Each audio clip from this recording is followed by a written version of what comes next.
Hey, I'm Marcus. And I'm Nick. We are working class nerds. Cue the intro.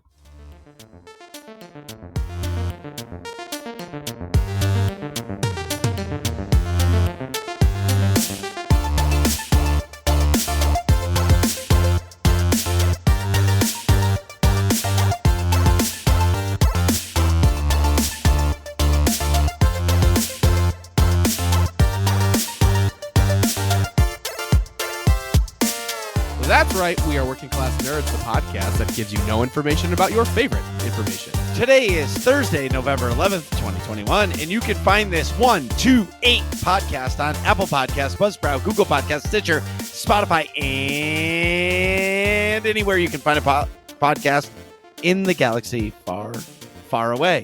You can watch me completely dominate at video games Tuesdays, Wednesdays, and Saturdays, now with 1,000 followers at twitch.tv/MarcusB814. You can also watch me play video games every single Monday night at twitch.tv/NickVern51. And you can find the both of us on Twitter. I am at MarcusB814. And I am at Nick Vern, that's NickVern. And this week's episode, we have a guest who's a little bit difficult to describe. To say that Randy is a man of many talents would be more of an understatement than if I started the show by saying Marcus is friendly and outgoing. But I am friendly. Right. That's what I'm saying. Oh. Mr. Randy Baruso is an engineer, photographer, model, actor, podcaster, and he got stuck going to college with me. So without further ado, Randy, welcome to the show. And what have you been up to? Hey guys, thanks so much for having me on. Thanks so much for coming. Yeah, dude, it's so funny when when you hit me up, I was like, oh my God, that's right, Nick. Dude, I think just a quick shout out back to college. One of the funniest moments was, I think we were studying Chem 2, and I think we were in... Oh my God, Gen Chem 2? Yes, Gen Jesus Chem 2. Christ. And because this was the one class that I think that we were taking at the same time. Sounds about right. And so I think is this Belden? Yeah, I think we were in Belden, right? Yeah. Yep. So, okay. So everyone's studying, right? And at this time, I was still on the wave of like, I'll just study close to the exam. And so I remember going down. I was like, this is sick. Like Nick's going to be there. There's a bunch of people in this room that all know what they're doing. So I'll be able to just kind of like breeze through the homework and totally understand everything that's going on. And you guys start doing stuff on the board. And like, I remember I asked a question and I think it was you or someone that was just like, oh, dude, like, that's like from the first homework assignment. I mean, we can go over it if you need it. And I was like, yeah, dude, that's great. And I'm pretty positive I left early because I was just like, oh fuck, like I am so far behind, it's embarrassing. And I think I got like a really bad grade on that exam actually, which was very unlike me. But I just remember just being like, holy shit, Nick knows his stuff, and I have no idea what I'm doing. So I'll give full credit to Christian there because he was the one like doing the hand holding, like, dude, we got to study, we got to go do the things, we need to know like XYZ on this test and go for it right now. I'm like, oh, okay, sure. And then that kept me in mind. Right. But that man is was a machine. Yeah, so, that was rough. We had Jackie. Jackie Cow. Jackie Cow. He's a UConn alum. And when he was on the show, he was working for BioWare at the time. He's a game developer. Yeah, he's a game dev. And then he works for Gearbox, who makes Borderlands. Yeah. And when him and Nick start talking about the UConn stuff, I just get lost because you guys start talking about all these buildings and all these dining halls, and wherever these keg stands happened at the exact moment in time. And I'm like, I have no fucking clue what you guys are talking about. Oh, that's funny though. That's a good time. That's all I know about UConn is Huskies. Yeah. Yeah. Students today, Huskies forever. Whoa. Boom. The slogan. Yeah, there it is. That's too funny. Is that I hope that wasn't the first time we met when I accidentally made you feel stupid. No, dude. No, that definitely wasn't. But I just remember being like, damn, this Nick, guy's... you made him feel stupid like a year before that. Yeah. This was far too late. This was much later than that. Yeah. No, just kidding. But yeah, no, that's funny, dude. As far as like, dude, what have I been up to? Well, I recently, so the podcast that I host, Bone Apple Tea, shameless plug. Yep. Not shameless at all. Yes. So I've recently sort of reformatted, and they were in the pre-show we were talking about how it looks better than Joe Rogan, and I put way too much effort in the look of it. And the guy that helps me produce the show is like, yeah, but like, did you say anything that's worth listening to? And I was like, I fucking hope so. It's just like, he's like, yeah, it's like, it looks great, but is the content good? I'm like, oh yeah, that's right. I'm supposed to be making content. And I get way too into just how everything looks and the lighting. I'm like, ooh, 3-point lighting and good bokeh in the background. I just get way too obsessed with it all. But yeah, dude, I mean, what have I been up to? Well, I've done a bunch of modeling gigs recently. Did one for Six Flags. It was kind of fun. I think that commercial is going to come out in the spring. I did one for like Bird Dog Whiskey. I did one for Aquaphor. Any of you that have tattoos? Do either of you? Yeah, Oh I know yeah, what that the is. cream. Yeah. Or, So like, ointment. I guess. Actually, Yeah, and I actually did see. I actually did a little research on you prior to, and I did see your modeling for Bang Bros, and it was pretty good. Yeah, dude, that's it's so funny you mentioned that. They hired me. They were like, "Holy shit, this guy is a fucking stud." And that's pretty much how I ended up there. That was actually, it's funny that you found me on Bang Bros because I was also a Chippendales dancer in college. So Wow. Hey, however, So that's why you never went out with us. Yeah, but that's Because okay. You were working. Yeah, but that's okay because I bet he has zero student debt. yeah, Right. I Zero. wish, dude. I wish, dude. Thanks, Chip. Oh, Thanks, God. Chip. Oh, my Yeah, for God. the record, I'm neither of those things. If anyone's actually wondering about that, but I guarantee yeah, nobody thinks that. yeah. Bangbros.com/Randy Barroso. Yeah, gay only. So so yeah, man, so the that's been really good. I starred and I was an executive producer in a short film Tuesday that's we're kind of doing our festival route right now. I'm really excited about that. It's written and directed by Eric Champney, who's like a pretty well-renowned playwright over in New York. This was his first screenplay, so that was a lot of fun. What is it about? So it's how do I describe it? It's pretty much put like, it in like a category. Would you call it? yeah, melodrama? it's definitely a drama. So let me, you know what? This is why I have a writer. So because he wrote a better like little log line for what this actually is. So a summary, if you will. yeah, exactly. The Netflix description when you're scrolling through. Yeah. So let's see. So he has it as the only person who can save a small Connecticut family from falling apart is the one who's pretending nothing is wrong. In one of the most honest films of this generation, an ordinary day is transformed into a luminous testimonial of courage, sacrifice, and love. And it pretty much just follows Charles, that's me, as he sort of tries to navigate this new landscape of having his father with dementia in the house. Oh, And but you know what, I think an important part of the film to me when I approached Eric about writing it was like, hey, like I do want to do this topic about dementia. My grandmother actually passed from dementia a few years back. But I wanted to recognize that like not everything is shitty all the time.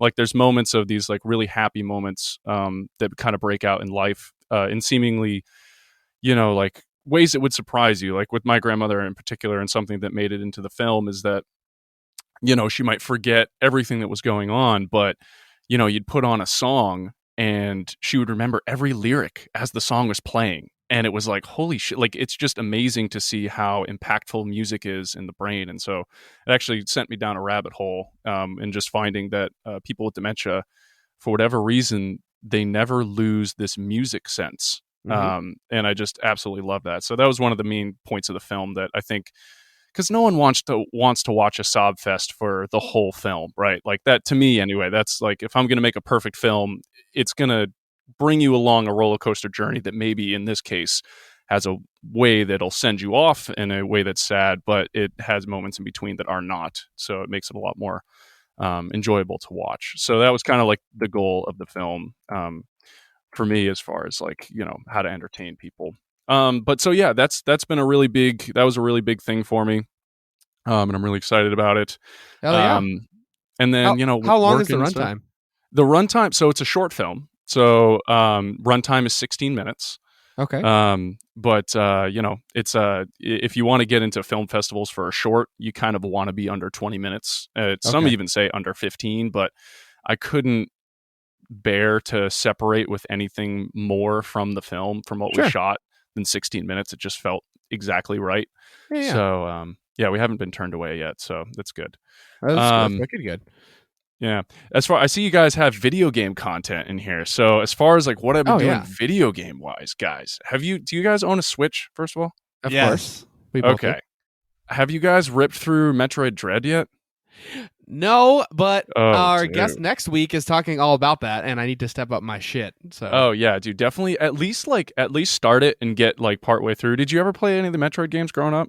I played the first one for Was it Super GameCube. Metroid? Oh, GameCube. Metroid Prime then. Yes, Metroid Prime, which is a little not traditional, right? It's like a No, but it's first-person great. shootery. What was Yeah. the last one out on the Switch? The last Metroid game? Metroid, yeah. So this is their first Metroid game for the Switch. No. Did they port something to the Switch? Okay, so you're right. I think they had a I forgot what it was called, but it was I think they were trying to make like a Super Metroid but for the Switch, and it was like more modern and stuff. I forget what it was called, but I never played that one. I heard it was good. Oh, though. here it is. This is the one. This is it. What's it Samus called? Samus Returns, I think. That's a 3D. Okay. Yeah, because it's funny. I know everyone hated Other M for whatever reason, but I actually really enjoyed that one. I think I'm a sucker for all Metroid games, so I tend to be just like loving all of them. But Metroid, I actually recently, because Adam also beat Metroid Dread, he's like, dude, I need more Metroid. So I whipped out my GameCube with the Game Boy Advance attachment, and I've gone out and bought all the stuff so that we can play Metroid Fusion on my screen. God. The dongle that let you attach the GBA? That's awesome. Yeah. I remember. It has to be Metroid Samus Returns. That's the one you played? Yes. On the Switch. Was it Yeah, any good? I heard it was no. So I bought it. So anytime I go on vacation, I usually buy a Switch game. Smart. And because it's just smart to do. Yeah, plane for rides, me. man. And Instead of bringing your whole PC and stuff, you just bring the Switch to like play on the beach and stuff, right? Right. So Bring your whole PC on the beach. Hold up. I was going to go in the water and build a sandcastle, but I've brought my PC with me. Let me unpack. So anyway, I tried it, and like honestly, like it didn't feel fluid to me. Yeah. And I got through like the first couple rooms, and it might have been like what was awesome about the original Metroids was that with the original Nintendo and Super Nintendo controllers, you were using the D-pad, right? Right. Where this game, the analogs, the stick didn't really play well for me because like it was based off like, let's say, an 8-bit movement, and with the stick, it's like a full 64-bit movement. I don't even know what I'm saying, but I know what you mean though. It felt super clunky. I couldn't shoot anything. Yeah. Like I was just terrible at it, and I was like, fuck this game, and I never played it again. Yeah, I will say, so that to me, and from what I've been reading about, was a proof of concept for Metroid Dread. So what they wanted to do, they've been wanting to make Metroid Dread for years, and Metroid Dread is officially the first original 2D ish game since Metroid Fusion. So I think Metroid Fusion was like 2007 or something. Yeah. It's pretty old, so it's been a while since they've actually made a new storyline. And so when that Samus Returns game came out, that was the developers being like, hey, we can do this, but if we have more time and money, we could do something better. And that is essentially what Metroid Dread is. So Metroid Dread, Samus is super quick. She's wicked fast. She's super nimble. She's like really jumpy, and it works, I think, really, really well. It's probably, honestly, dude, I think it's like my favorite Metroid game, which is kind of crazy because I grew up playing Super Metroid. Yeah. And that one's kind of like the OG one. But I'm waiting on a bunch of other stuff to come out. You guys think? Do you guys see that the Skyrim is coming out with yet another game? I don't know if you've seen the meme. It was like Skyrim, the buy it again version. Well, okay, so I've got some opinions on how that game blew up. So it blew up and it's popular. The reason why that game is so popular is because of the mods. It's just like interesting. Battlefront 2. Hmm. Battlefront 2 is popular still. Game development has not been done to that game in 2 years, and yet there's still thousands of people playing that game because you can mod it and you can be any Star Wars character you want. I mean, shit, one of our friend of the show and streamer, Director Chronic, has himself in Battlefront 2. Get out. That's Like he amazing. had one of the artists make him. So like, what's his base character like based off of? Is it like Anakin, but it's his body? no, Luke? No. nope, Boba Fett. Oh, yeah. it's Boba Fett. Oh, Yes. what a curious choice. I like that. Mhm. So either way, what I'm saying is Skyrim is so popular. Like there's some builds for Skyrim. Now, I'm not a big Skyrim guy like Nick is, but Yeah. I've seen. I'm got a huge boner for Skyrim over here. I No, still that's play. great. That's awesome. I got it So- for the Switch, man. That's what I bring when I go on planes. I'm like, Sure. That's a good idea. Mhm. So what I'm saying is that with the mods, like there's like 4K mods, and like the game looks incredible. It doesn't look like the original Skyrim. right. But here's the other thing. Other than Elder Scrolls Online, the MMO, Bethesda really is just investing in new games right now. Oh yeah. There's nothing really new. The next big one's going to be Starfield. Starfield, and that's going to be insane. Yeah. That's like Skyrim for space from, what I Right. can understand. Yep. Mhm. And they're saying that I was reading some article that says like the base story is going to be like 80 hours. Good. Jesus. And Oh it's my going to be God. and it's going to basically be like Skyrim where there's going to be so many side quests, you're not going to be able to get to them all. That's exactly how Skyrim Yeah. is. Right. Yeah. That's what I was That's- going to say. Oh, go ahead, Randy. Oh, no. Go for it. I was just going to say, I don't think it's the mods. I think the mods help a little bit, but I think the biggest thing for Skyrim is you literally can't run out of content. Like, Yeah. there's so many layers on layers of quests that you can do, and the world is humongous. And That's why I can't imagine a next game. Because, like, Right. dude, I played it as a kid in high school, right, one way. 2011. and then I found it again in college when it came out for like the Xbox One. Yep. And I played it then. I think I was a senior in college. Adam came over and we would like play it for hours. Yep. And then I found it again. After that, when I got the Xbox Series X, I was like, I'll fire it up again. And then that was like when I started working. And then when I got the Switch, I got it again for the Switch. And dude, I still find new shit. Right. I'm like, how have I played this game? Coming up on my fourth play of the game, right. and I'm still finding new stuff. Like it makes no sense to me. I mean, Well- granted, now all the DLC is there, but Right, but still, it's ridiculous. Well, just put it in perspective. On the Steam charts right now, 3 minutes ago, there's 31,727 people playing Skyrim. Yeah, see, that's absurd. That's Right. crazy. That's absolutely crazy. And that's Wait, That's the just all-time Steam, peak right? on Steam? Yeah, just on Steam. The all-time peak is like 70,000, so there's still half as many people that's one playing day. in one day. No. That's at one time. Right. That's not That's even at, like the at day. one time. Yeah. So in the Right. last 30 days, their average players in a month were 17,982, Wow. Oh my and it God. went up. And it went up 2.2%. It's a 2% gain from last month. Wow. That is absolutely wild. For I just, a like- 10-year-old game. Yeah, it's like I don't blame them for keeping the revisions going on because like people gonna buy it, Right. like Right. it's just gonna keep happening. And now this is kind of, I mean, it's not exactly the same vein, but I got a huge crush on Elder Ring coming out. Elden Ring. What is that? It's Nick. well, so Nick. Nick, it's basically like what were those really, really hard medieval games? What's Dark it called? Souls? Dark Souls. Souls, yeah. Yeah. It's like Sekiro, same developers. Oh, yeah. But it looks, I don't know. I mean, it could be Elden Ring. Yes. Did I say Elder? Yes. My bad. Elden. Oh yeah, thought it was- Elden Ring. I actually Yeah, thought it okay. was a Lord of the Rings game, and then I was like, oh no, it's not. Like not at all. Did you But- play any of the Middle Earth games, speaking of which? I There you go. watched Adam play one of them, one of the newer ones. Oh, Though yeah. it came out when we were in grad school, It but looks it Lord looked of the Ringsy. crazy. Well, Watching but the they're trailer saying right so. A couple of our friends. Well, actually, so Obi in the nerds community. So, Yeah. Randy, we have our own Discord. It's a nerds community. One of Love the it. members just got invited into the test program. Oh no! Kidding. Oh, So he's going to lucky be duck. testing this game. Wow. That's Uh, awesome. Well, I'm sure a game like this has to be tested. Oh, This is for go- sure. Yeah, It this has looks got to be. massive.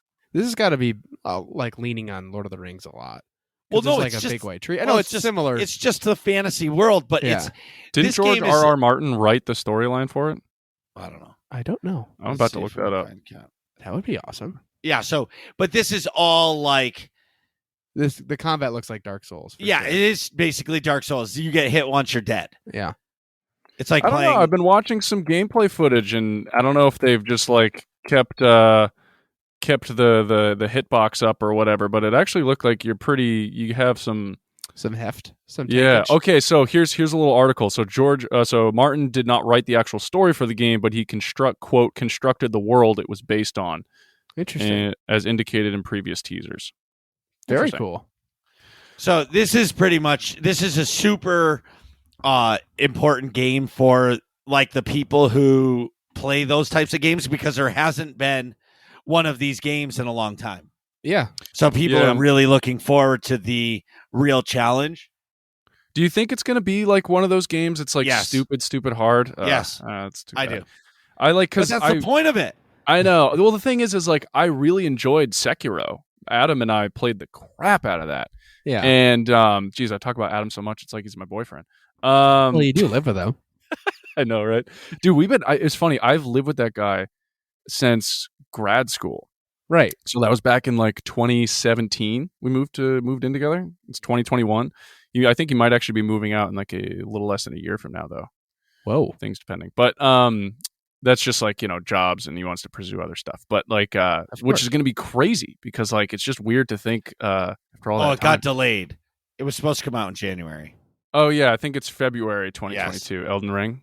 Yep. Yeah. No, I mean, here's the thing. When I played Sekiro, it was manageable, except some of the bosses in particular were so fucking hard that it was just like unbearable. And I couldn't actually beat it. I would literally hand the controller over. I'd be like, Adam, figure it out. And I like to think I'm a pretty decent gamer. But like some of this stuff, man, it's just like, holy shit, you have to do what? You have to dodge just right at the right time and then do a parry and chop its head off and use its own head it gets so intricate, Well, that's cool though. Well, see, I'm okay with that. Bloodborne, that's the game I was thinking about. That was like the opening, like that was a PlayStation 4 game exclusive. And I remember playing that with one of the paintball guys. Either way, Like Shane, maybe? maybe. And as soon as the game starts, you find the first like enemy, and it was like impossible to beat that one guy. Oof. And I'm like, I just was like, oh my God, like this is not for me. But it created a generation of people who love those challenges. It's Right. like Oh No Plays, that was on the show, who does the insane Super Mario Maker. Super Mario Maker Oh maps. god, that stuff. I've seen some videos of that, man. They get Yes, crazy this with it. dude. He only picks and plays on stream like it shows how many people have completed these maps. He only picks the ones that have the 1% clear rate. Oh Jesus. I can't even imagine it probably looks silly. Like Oh, some of yeah. these maps that people make are just like, you can get through this? Right. Exactly. You have to hop on 20 Koopas and, In the right order. yeah, That's in the the right, right order. time. Perfect timing. At the right and time, you yeah. can't hit and if you fall, you're dead, and you're always floating. And then above you, if you jump too high, there's those like black chompers at the top that eat you. Oh yeah. Yep. It's nearly impossible, but he'll do it on stream for 30 or 40 minutes and he'll get it. Wow. Yeah. Wow. Yeah, That's commitment right there. Have either of you guys actually secured a next gen system? We don't really need it because we play PC. Oh So, wow. Okay. so oh, I- yes. We Yes. over here. We use the PC. Yes. So Actually, that's not true. Well, we do play PC, but that's not true, Marcus. I have an Xbox Series S, brand new in the box, sitting at my house, and I will have the brand new Xbox Series X Halo Infinite edition. the day it comes out. Oh, dude, that one looks sick though. And Yeah. Halo Infinite actually looks really good. Well, so the key is a good friend of mine. He works at Best Buy, and he anytime that happens, like I got to switch OLED for somebody. Like anytime anything new comes in and they come through the store, they let the employees know Yeah. because they can get so many. So if they get 200 systems for the store, they'll like say, okay, 10 employees are allowed to get it. Write your name down on the list. And if you're in the first 10, or they pull a rabbit out of a hat, you know what I mean? Names out of a hat, and you can get it. And the only key is for me is I don't sell it for more than he gets it to me for. So, I'm doing it so I can help some kid be really excited for Christmas. Oh, that's cool, dude. Like the Xbox Series S, because what's going to happen is after Black Friday, greatest holiday of the year, people are going to be scrambling and there's going to be no systems. Right. And I know what's going to happen. Somebody that I know very well is going to be like, oh my God, all my kid wants is a video game system and you can't get them. I'm like, oh, I got one. Yeah, it's kind of bonkers. Well, first of all, that's awesome, dude. I really like that idea. That's very like selfless. But I saw something on IGN Instagram today, which actually has been a follow that I recently did on Instagram that I have very much liked. Follow. It's a great follow, man. They do everything. And it's funny sometimes the comments, dude, like are pretty. Oh, it's funny hilarious. Too. Dude, there's way too many funny people online. But so they made a post about how PlayStation's going to actually be like downgrading their current projection of systems, which was already pretty low. Mm-hmm. Like it's going to be even lower than it was initially projected. Correct. That's bananas. Which is crazy pants. Well, so there's a couple things going on. So this I actually understand. So the chip crisis right now is real, right? Yeah. Everybody knows that you can't get a chip. The problem is AMD, who provides the chips for the PlayStations and all that, they're pumping out, like, I'm looking at it is why are they going to give Sony their chips at a discounted rate for their PlayStations when they can just put them in the fucking box and put the extra chips together to make a processor for a computer and sell it at full price and make their money. Right? Yeah, that's a good point. So speaking of the IGN post, they made a post of 13.5 million PlayStations have been released to the world. And I was like, oh, these comments are going to be great. Yeah. And some of them were, 13.5 million consoles sold to scalpers. I don't have mine. Oh, wait. Is there 13 million out there? Because I'm pretty sure the GameStop still has all brand new PlayStation 5 games with no used because nobody has a system. Nobody's returning games. Dude, it's so funny, right?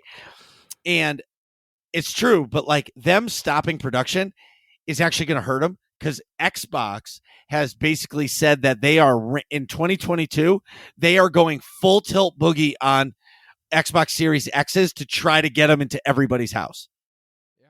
Oh yeah, I mean, Microsoft has the power. Yeah, I think I might actually be getting an Xbox Series X for Christmas here. My mom kind of whipped it out and she was like, "Hey, by the way, what do you need for Christmas?" And I was like, and because I can't find it anywhere. And she found this like Twitter thing, or actually, I think I might have. This is a backward story. I think I sent her like this account on Twitter that will post like restocks, and she apparently secured one at like a fair price, which is sweet. Yeah. But you have to follow it's crazy, dude. You have in order to get a system, you have to follow like an account on Twitter. There's an app. So if you want something, before the end of the show, I got to find my phone. There's an app you can get. All right. There's an app you can get on your phone that you type in. So if it's for free, you can only have one thing reserved. But if you pay like $5, you can search and save the 3 things. In the second it's available at bestbuy.com, you're going to get notification. It'll bring you to the site. And it's basically how fast can you put it in the cart and pay for it. Oh, wow. Yeah, it's pretty rad. Yeah, it is rad. That's cool. What do you guys, I mean, I know we keep like, I don't know if it matters like what format or order we go in here, but what do you think about Chris Pratt getting all this hate for voicing Mario and Garfield? Yeah, I don't mind him voicing it. Like, it's not his fault. Yeah, like it's so funny because like obviously now there's like comments online anytime they announce like, oh, who's going to be the voice for, whatever, and someone will just be like Chris Pratt. But like it's funny, people will be like, oh, that's terrible casting. I'm like, yo, you got no idea what goes into casting. There was probably, Right. 100 people that auditioned for that part, and he didn't get it by accident. Like he clearly must have nailed the audition. Right. He must have done something cool. And so I don't know. How about wait? The Or Mario how one was about he's weirder. Chris fucking Pratt? Yeah. He's the Mr. Guardian of the Galaxy, Mr. Star-Lord. Yeah. Like, the dude's the fucking man. He And Andy listens Dwyer, to a let's not forget. 1983 Walkman Right. and kills aliens. That dude doesn't need an audition. Yeah. Andy's Yeah, Andy that's Dwyer, that's like a Randy was saying. that's a good Like, yeah, it's a good point. It's like maybe they just called him in without an audition. But I imagine for a part like Mario, I guess like the Mario one was the weirdest one to me because now I don't really people are like, oh, why don't they just give it to the original voice actor? I'm like, well, because the original voice actor would have been like, it's a me, a Mario for like the whole movie. Like, no way. That gets no, annoying. yeah, no, like it makes sense if it's like a one-off catchphrase. But What? when you're talking through a narrative story, that would be super annoying. Wait, have you seen any of the other voice acting cast? Want me to read some to you? but can I just say this? It's the who Yes, by the way. cares? The dude likes money. Like, Yeah. who gives a Yeah, fuck? yeah. But I will say, people have. This is how you know life is good. If all you have to do is bitch and complain that Chris Pratt is the voice of Mario, Right. first world Dude. fucking problems. It's the ultimate. It's so funny you say that, man. I had a first world problem moment the other night. I was making dinner, and I'm in a bit of a bulk phase when it comes to lifting Lifting? right now. Marcus and I And, are always in a bulk phase, but we're not lifting. Go ahead. So I'm adding a little extra rice with my dinner now, and I ran into this problem where it couldn't fit all on one plate. And I was like, oh, life is so tough. I have to put all my food on 2 plates. And it's just it's First the world same problems. it's the same idea as like, oh man, I can't carry all of my groceries in one trip. Oh, I got to make 2 trips for all these groceries. Listen, if you can't carry all your groceries in one trip, man the fuck up. I will carry 80 of those plastic bags, no problemo. What I was am it not when we were doing like 2 kids trips. do you guys still have plastic bags? None of the grocery stores near me have plastic No. bags. No. The only place Oh, you can okay. get plastic bags right now still, I think, are Chinese food places and pizza joints. Yeah. Oh, you know who's doing it too is Walmart, but they're like yeah. the most Chris- diesel plastic bags I've ever Yeah. seen. They're supposed to be like recyclable or something like that. I don't know. Oh, that's why. They're made of like Teflon or vinyl. Yeah, Or Dude, I something. can't it's imagine ridiculous. those are. Yeah, They're so strong. They're Yeah. stronger than trash bags. but they don't fit even a box of cereal. Yeah. You can get a regular box of cereal, but not the family size. Yeah, That's not true. the Or Yeah, then those- there's the Walmart size on top of the family size. Oh, right. Everything is bigger at Walmart. Even the Yeah. especially the people.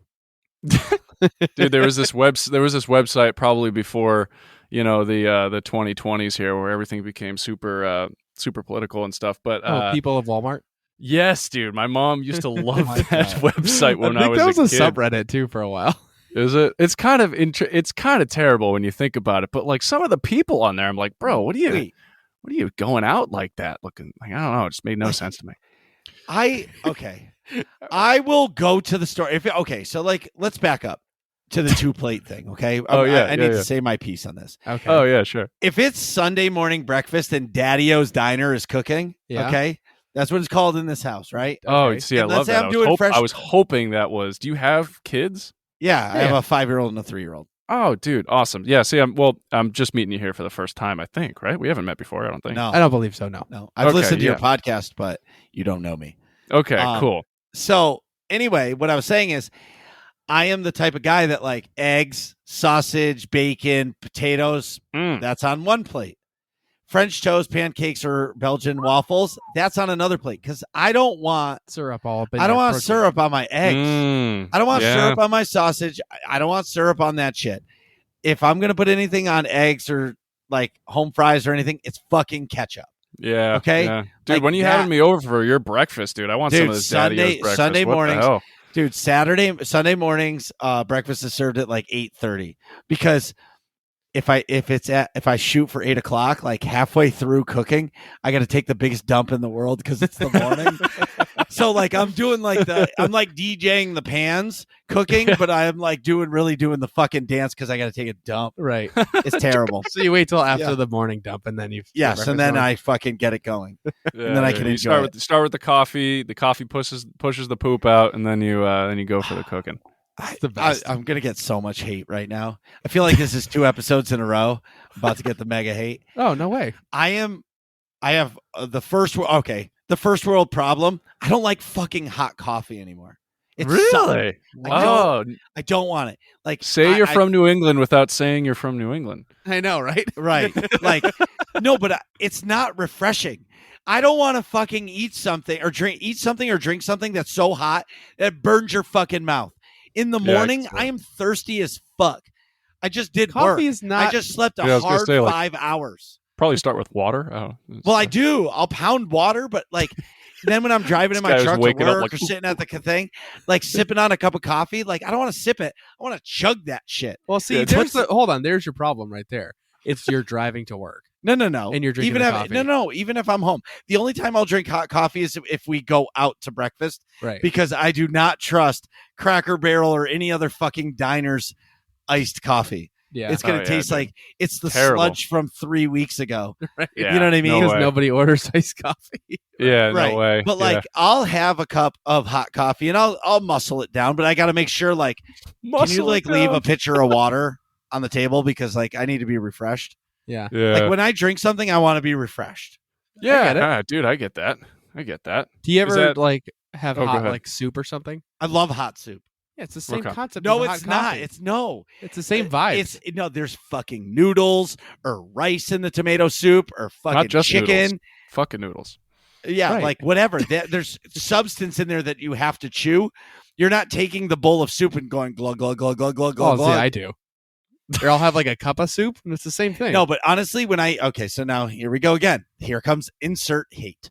Okay. When I eat soup, I use an entire sleeve of Ritz crackers, so Oh it becomes my like a God. paste. Wow.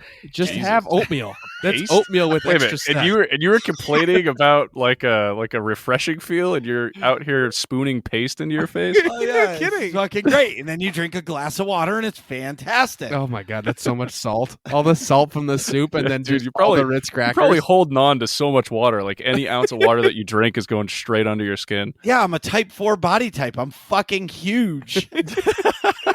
Type 4 from Sotor. Like, It's just a big guy. Yeah. But anyway, Wait. So yeah, Sotor. What is that? The is that what you're calling the was it the Star Wars: The Old Republic? yeah. yes, Ah, very cool. I've never played it, but I've known people to play it. yes. But Marcus played it a couple times. Well, that's just my game of choice. Marcus Yeah. played it a couple times. Yeah.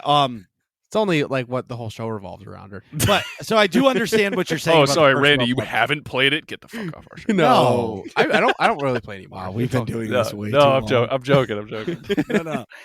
But seriously though, I do understand. But like when comments come out, and like you're like, man, people have nothing else to do, Oh, about Chris Pratt playing. or Mario. any, Oh, or anything. tying it back to tying Yeah, it back. I would like to tell you the rest of the cast, by the way. Oh shit! Oh, the cast lineup is sick. Yeah, What happened to this show? this is like- is great. No, but like I would say like 5 episodes ago, all of a sudden sidebars just took over. Yeah, we like talk way less about whatever we have written down and more about just whatever comes up. Yeah. but that's the Honestly, I was gonna say that's like not to say like this is what the people want, but like at the end of the day, like they the random impromptu conversations I feel like end up being the best. best. Agreed. Actually, so the reason why I agree with you is so after last week's episode, Yeah, I got, I don't know, 5 or 6 DMs or texts from friends saying, I'm coming with you on Black Friday. We smashing skulls. like, oh my god, and you went that's- on such a rant last week, I fucking love dude. You lost your mind for like 10 minutes. it. Yeah, that's right. I love Black Do you guys get like a decent amount of comments back on your stuff? Oh yeah. We have a whole Discord. There's hundreds of dude, that's people in our awesome. Discord. Well, you should join the Discord. Dude, get in Yeah, the I Discord. should join the Discord. I'll You'll join see the him- Discord just to talk shit about Nick, though. That's You the should. only purpose. There's a That's the whole only section purpose. called Nick's I'm Lab like- that's just for that. And all I'm gonna do is it's just me doing my best to expose the bullshit that is you reciting the stuff on TikTok like you didn't watch the video already and get all the answers and write them down. Yeah, okay, Nick, you know this. All right. I get some wrong too.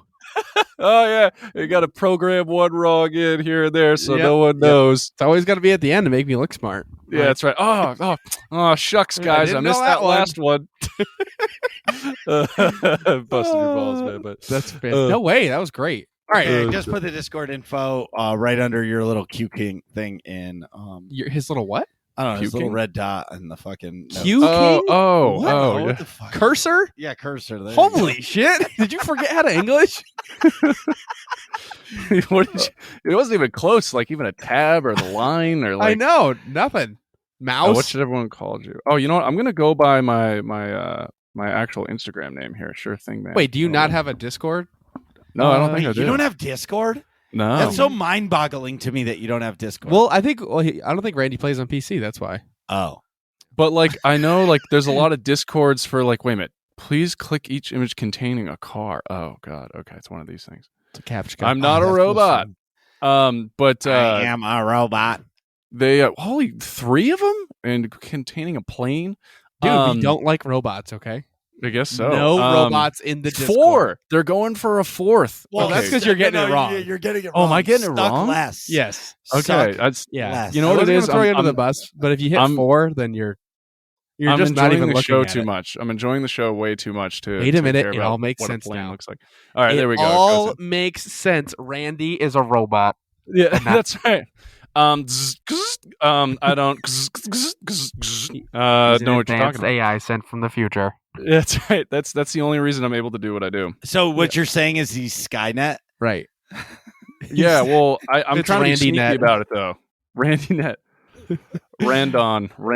You know, someone said like I think it was my buddy Matty. He was like, "Oh, dude, Randon. You know, it's just Brandon without the B. That'd be my robot name."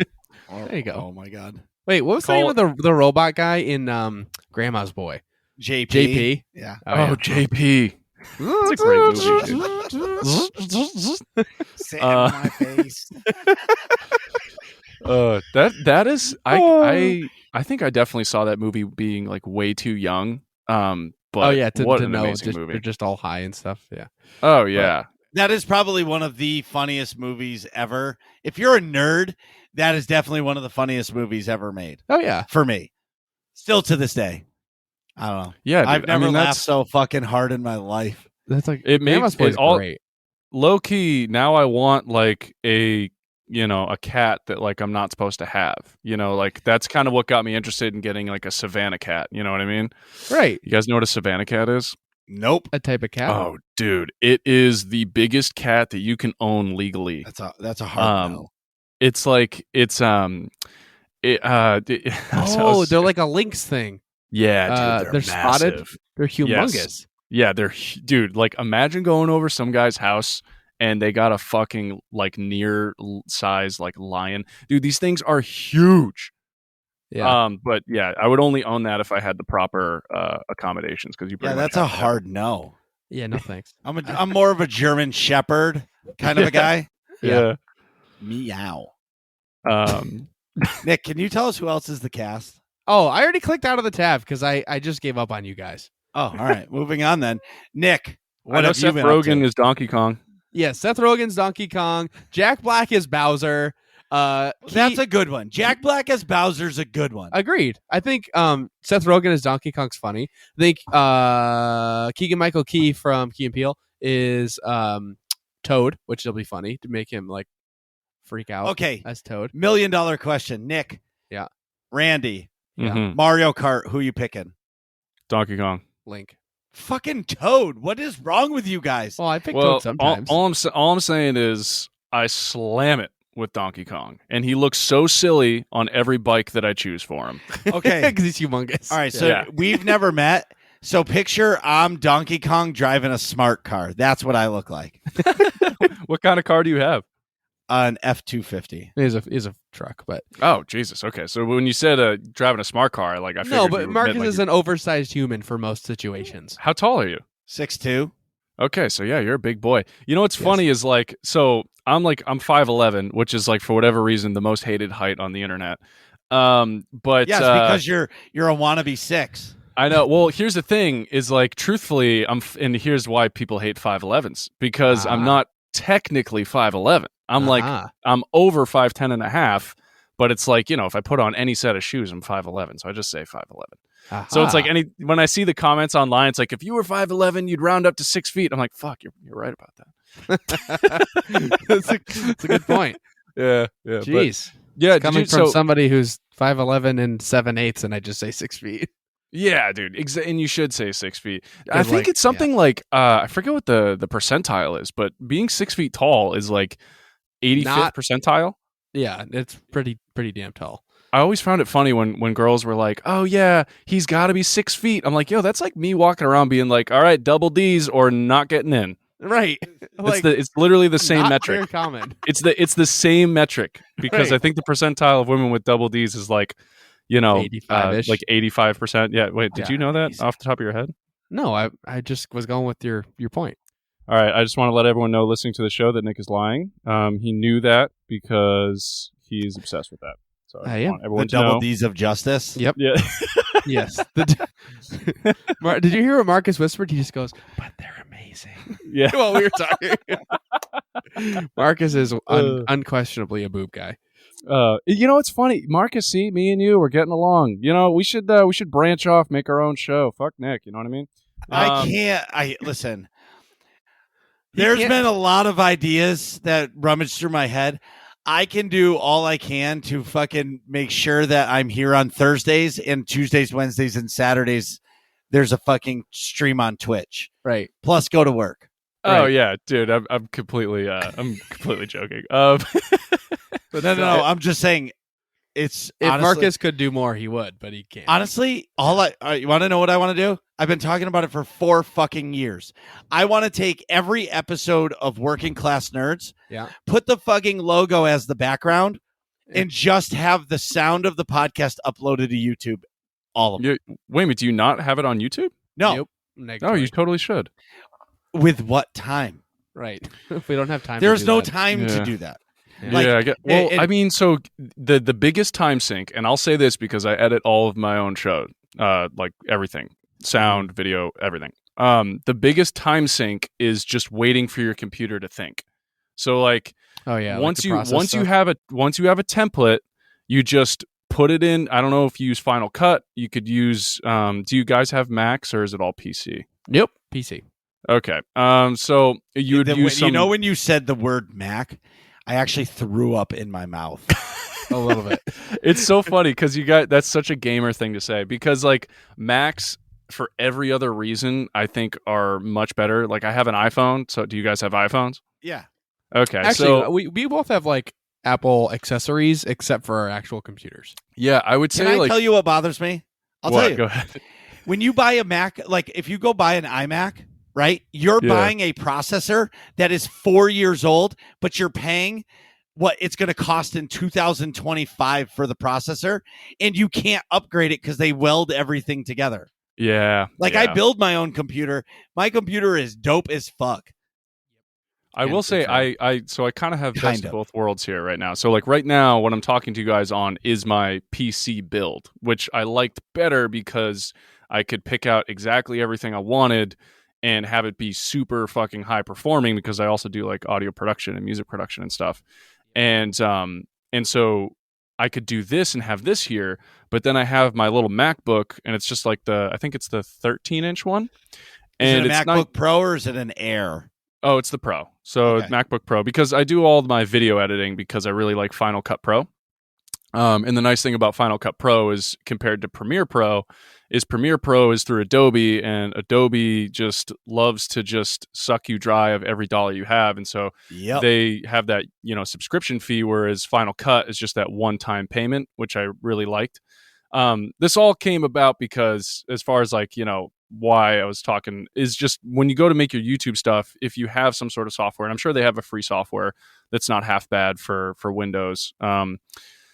Dude, you just throw the audio in, and then you just put the picture on. You drag the picture for as long as the audio is, and you click export. And then the only time sync is just waiting for your computer to export it, and then the last time sync is putting it on YouTube. But I mean, it's kind of, you guys are on episode what, 128? Wow. Okay, so this is now your problem is you have such a backlog that you'd almost be better off paying someone to catch it up. Well, I'm going to. That's the plan. Is eventually I'll find somebody in our community that wants to help, that isn't going to cost a lot of money. They might not have a lot of things to do. You know what I mean? Because they can just take the podcast off of whatever platform, because once it's uploaded, that's the real version. Yeah. And all I want is the logo on the back. It doesn't need to pulse. It doesn't need to do anything. It can just be a still photo and just upload it to YouTube. It's just time, right? Yeah, well, I would say talk to me after the show is done. I might be able to hook you up. Okay. I appreciate that. Because, like, honestly, like, that is, if I feel like if our show is on YouTube and, like, we can set it up that if, like, I know how to do it once it's the show, like, I can come home on Friday after work and just take the audio and just do it because I'll have a template already made. Yeah. Right. But it's actually doing it. Like, I'm gonna quote Joe Rogan. Joe Rogan says he has 100. He has his daily allotted life has 100 pieces to it, and each thing that he does takes those pieces away. Right.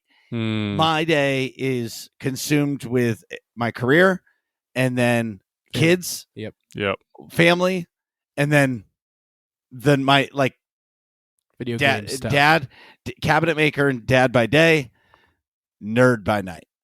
Yeah. You know what I mean? So like, I don't have kids, man, is like, you really can't. That's like such like an understatement, because like kids really are like a huge time commitment, and it's like a really important one. So it's like you would hate to sacrifice time with kids for the sake of like making a YouTube video for a content that you made 4 years ago. Okay, but I'm going to say on the opposite side is, who's to say, like, the podcast has grown to a point, like, we don't earn money, that we don't do the podcast for that. Yeah. But if the opportunity ever arose to, like, here's the thing, is like YouTube, in order to get monetized on YouTube, you need 4,000 watch hours. You need all these things to do it. Yeah. I want to I started streaming a little bit on YouTube, and it was great. I had a blast. But as just a video game streamer, I will never get to monetization because I can't do it enough. Right. Yeah. Where if we upload every podcast onto YouTube, people start listening to the backlog on YouTube, because a lot of people, believe it or not, I talk to people all the time and they ask me, is your podcast on YouTube? And I'm like, the fuck? It's a podcast. Just get it on a podcast app. And they're like, oh, I just watch YouTube. But now that I'm really funny about that. Yeah. And now that I've sucked it up and pay for YouTube Premium, like, I'll shut my screen off and the YouTube video just keeps playing. That's nice. Yeah. It's funny. Every time I accidentally do that, YouTube's like, well, you sure you don't want to buy it this time? And I'm like, for real, not this time. So do you want the cheat code? Here's the cheat code. Yeah. So if you follow the prompts and sign up through Discord for their like sponsored trials. Okay. It's some bullshit. Basically, I got YouTube Premium for free for 6 months through Discord. And then they have another one for Spotify, which you get like a year of Spotify for like $6. Huh. Like the Spotify Premium. Yeah. So you just have to constantly check it and they'll pop up. Well, that's cool. Yeah. Oh, wow. Yeah. That So is a cheat code. And so but you know as well as I do, as soon as you have something that's premium and you use it all the time, you don't want to let it go. Right. You don't take it away. Yeah. You don't take it away. Yeah. My next upgrade. So my hardest thought is like, I really want to do the family plan for YouTube, because my kids watch YouTube. My wife watches YouTube. Like, that's what we consume, right? Yeah. I don't even watch TV. Now, I got to find out because the YouTube family plan is like $25 a month, but you can have 5 users. My question is of those 5 users, is it separate user accounts or are they all sharing my account? Right. Because Right. I'm going to tell you right now, the last thing I want to see is fucking Barbie, Big City, Big Dreams, Right. all plastered all over my YouTube when I'm trying to find my playlist. You know what I mean? Yeah. And I'm being completely fucking selfish in saying that. No, not at all. Or seeing But it's all like also, the like, drama kind of of important. what happened at the Bachelorette last night. Oh, what God, slur dude. got banged, but didn't admit she did, and then she didn't get a rose. You Right. know what I mean? Like, you guys watch any reality TV at all? Ever? Almost No. never. No, you don't ever watch like a Too Hot to Handle? I hope someone on the other line of this is like, oh my God, I love Too Hot to Handle. Dive Yeah, well, in. they definitely will. oh my god, Too Hot to Handle, I think, is probably one of the better like reality TV shows because there's actually like Wait a development minute. of characters. Wait a minute. I get it, Randy. You just want to be on Too Hot to Handle. Yeah, I was at. It's funny that you say that. It's so funny that you say that. I was invited to be on Love Island season 3. so why did you Why say didn't you no? go? And everyone asked that. It's because I talked to my manager, and she was like, "If you go on that show, your acting career is ruined." And so I made the hard decision to go kind of like the harder road, which is sticking Wait, with isn't acting. Love Island a British show? Well, they have like Love Island America. Yeah, Oh, okay. Yeah, it they should have. just be called Fuck Island America. Well, Yeah, that, I it's see. essentially That what makes it's sense. Regular Love Island is, British, and like that's the popular show. But Love Island America, I feel like that's like the B version of a. It's the B Miller show. High Life of Love Islands. Yeah.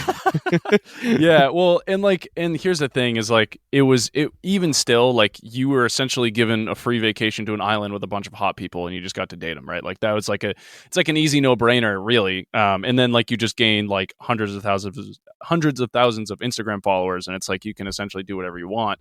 But Yeah. the problem is that you also get that reality TV show label and On your- on your Yeah. like IMDb or whatever. Yeah, like, and so all these things that I really want to do as an actor kind of get squashed by this, like, oh, well, he was on this reality TV show. So, Yeah. we'll see. Maybe I'll regret the decision, but I don't think so. I think I'm really excited for a lot of the opportunities in the acting field that I think will pay off in the long run. I get you. So Nick, what have you been up to? Oh my god, I didn't even talk about this stuff yet. Nope. Totally forgot. So Horizon Zero Dawn is getting super spicy on stream. So I finally got to the point in the story. Spoiler alerts if you've not played Horizon Zero Dawn. Randy, have you played it? Back I in the day? watched Adam play it, and I didn't watch it all the way through, but spoil away. I'm totally Okay. cool with that. Project Zero Dawn has not gone as planned. I'll give you the quick rundown. Basically, you're playing a game. Humans made machines that were war machines and ate people and plants as fuel. The machines accidentally, and then they made machines that could make other machines. The machines accidentally took over. So when the humans knew they couldn't control the machines anymore, they started this program called Project Zero Dawn. It's basically an AI and a bunch of other AI subsets that are going to repopulate the earth with like ecosystems, and humans was one of them. They took all the DNA of the current humans and basically made like clones. You would have like baby Randy instead of like, released out into the wilderness or something instead of adult Randy. So, I found out obviously that didn't really go as planned because you're playing as like a tribal person and it's all like tribal humans and things. There's still machines kicking around that are not friendly. So there's a bad AI that was called Hades that was supposed to wipe everything out. The God of War? The god of death. All right. God of War is Ares. is Ares. Oh, Ares, yeah. Yeah. All right. And It's now okay. Kratos, if you play the games. But anyways, the Hades was supposed to be the reset button. Gaia was the name of the AI that ran everything. And if Gaia fucked up and like didn't get the atmosphere right, like instead of just proceeding with the plan and releasing animals into the atmosphere to die, like you could reset the whole thing with Hades. But Hades went a little haywire and is like, well, fuck you. I just want to kill everything anyways. And some stuff got screwed up. So I'm going to go kill Hades now. But I got everything to unlock the Shield Weaver armor, which is super dope. That's like the best armor in the game. It makes you like invincible for a certain number of hit points and then like has a cooldown, which is cool. That's like the first thing I'm going to do when I get on to next stream Monday is just go unlock the armor. Unlock it. Yeah. Yeah, that game- Unlimited power. Right. Oh, I love that. That's a meme. Oh, I love that got turned into a meme. I'm like, hell yeah, Star Wars is in pop culture still. Hell yeah, dude. It's all about the prequel memes. So I've been sick for like the past 2 weeks, which is wicked annoying. I have like a reoccurring sinus infection. Marcus is rolling his eyes at me. Oh, dude, I was sick as fuck. Yeah. Well, you It's had not. that. It's not the sickness, is it? Oh no. Yeah, I got. Well, Marcus was. Yeah, I had COVID. Oh, really? Yeah. I had it back COVID in April. I had April of 2020. I had it. I was. Oh, OG. wow. Yeah, I got it. I was geez. working in an emergency department. I got it from a patient. But Oh yeah. Okay. That makes sense. and then so anyways, but I've been screwed up since then. So I had COVID, and then I had I had as a side effect of it, I have vertigo like permanently now. But What? Yeah, I have vestibular For real, neuritis. Yeah, I have like Holy a shit. chronically inflamed left auditory nerve. And Get the fuck out of here. Yeah, and I had to go to physical therapy and everything. It was a shit show. Holy shit, dude. Is there is there any way to like deflame that? I don't know. how to say that. Not really. I mean, COVID causes I forgot what it's called, multi-system inflammatory syndrome, where you just like are chronically inflamed all the time after that. Oh my god, dude. I'm Yeah. so sorry. Jesus. I did not have that experience. That's crazy. I just figured that a lot of that stuff just kind of happened to the older crowd. Nope, I got fucked with it pretty good. But so got over that. Then I don't remember when, probably May, June-ish, July, somewhere in there. I think early July. I think it was end of June, early July. I got mono pretty terribly bad, and they're thinking I got hit with mono bad because like most people get mono and don't even know they have it, and they're fine, or like they get light symptoms. It's a cold, whatever. My liver enzymes were like through the roof, like somebody with like liver failure. My spleen was like humongous and ready to pop, so I couldn't play paintball for like 3 months. Oh my god. It was a disaster. Jesus, Then dude, what the fuck? So that was in July. Then since then, I've been sick with 4 different like 2-week long sinus infections. Dude. So like I think it's safe to say, and I'm not doing anything weird. My immune system is not working properly. So Jeez. the What's your diet looking like? normal. I meat, rice, veggies, green Okay. leafy veggies, Nice. proper supplementation.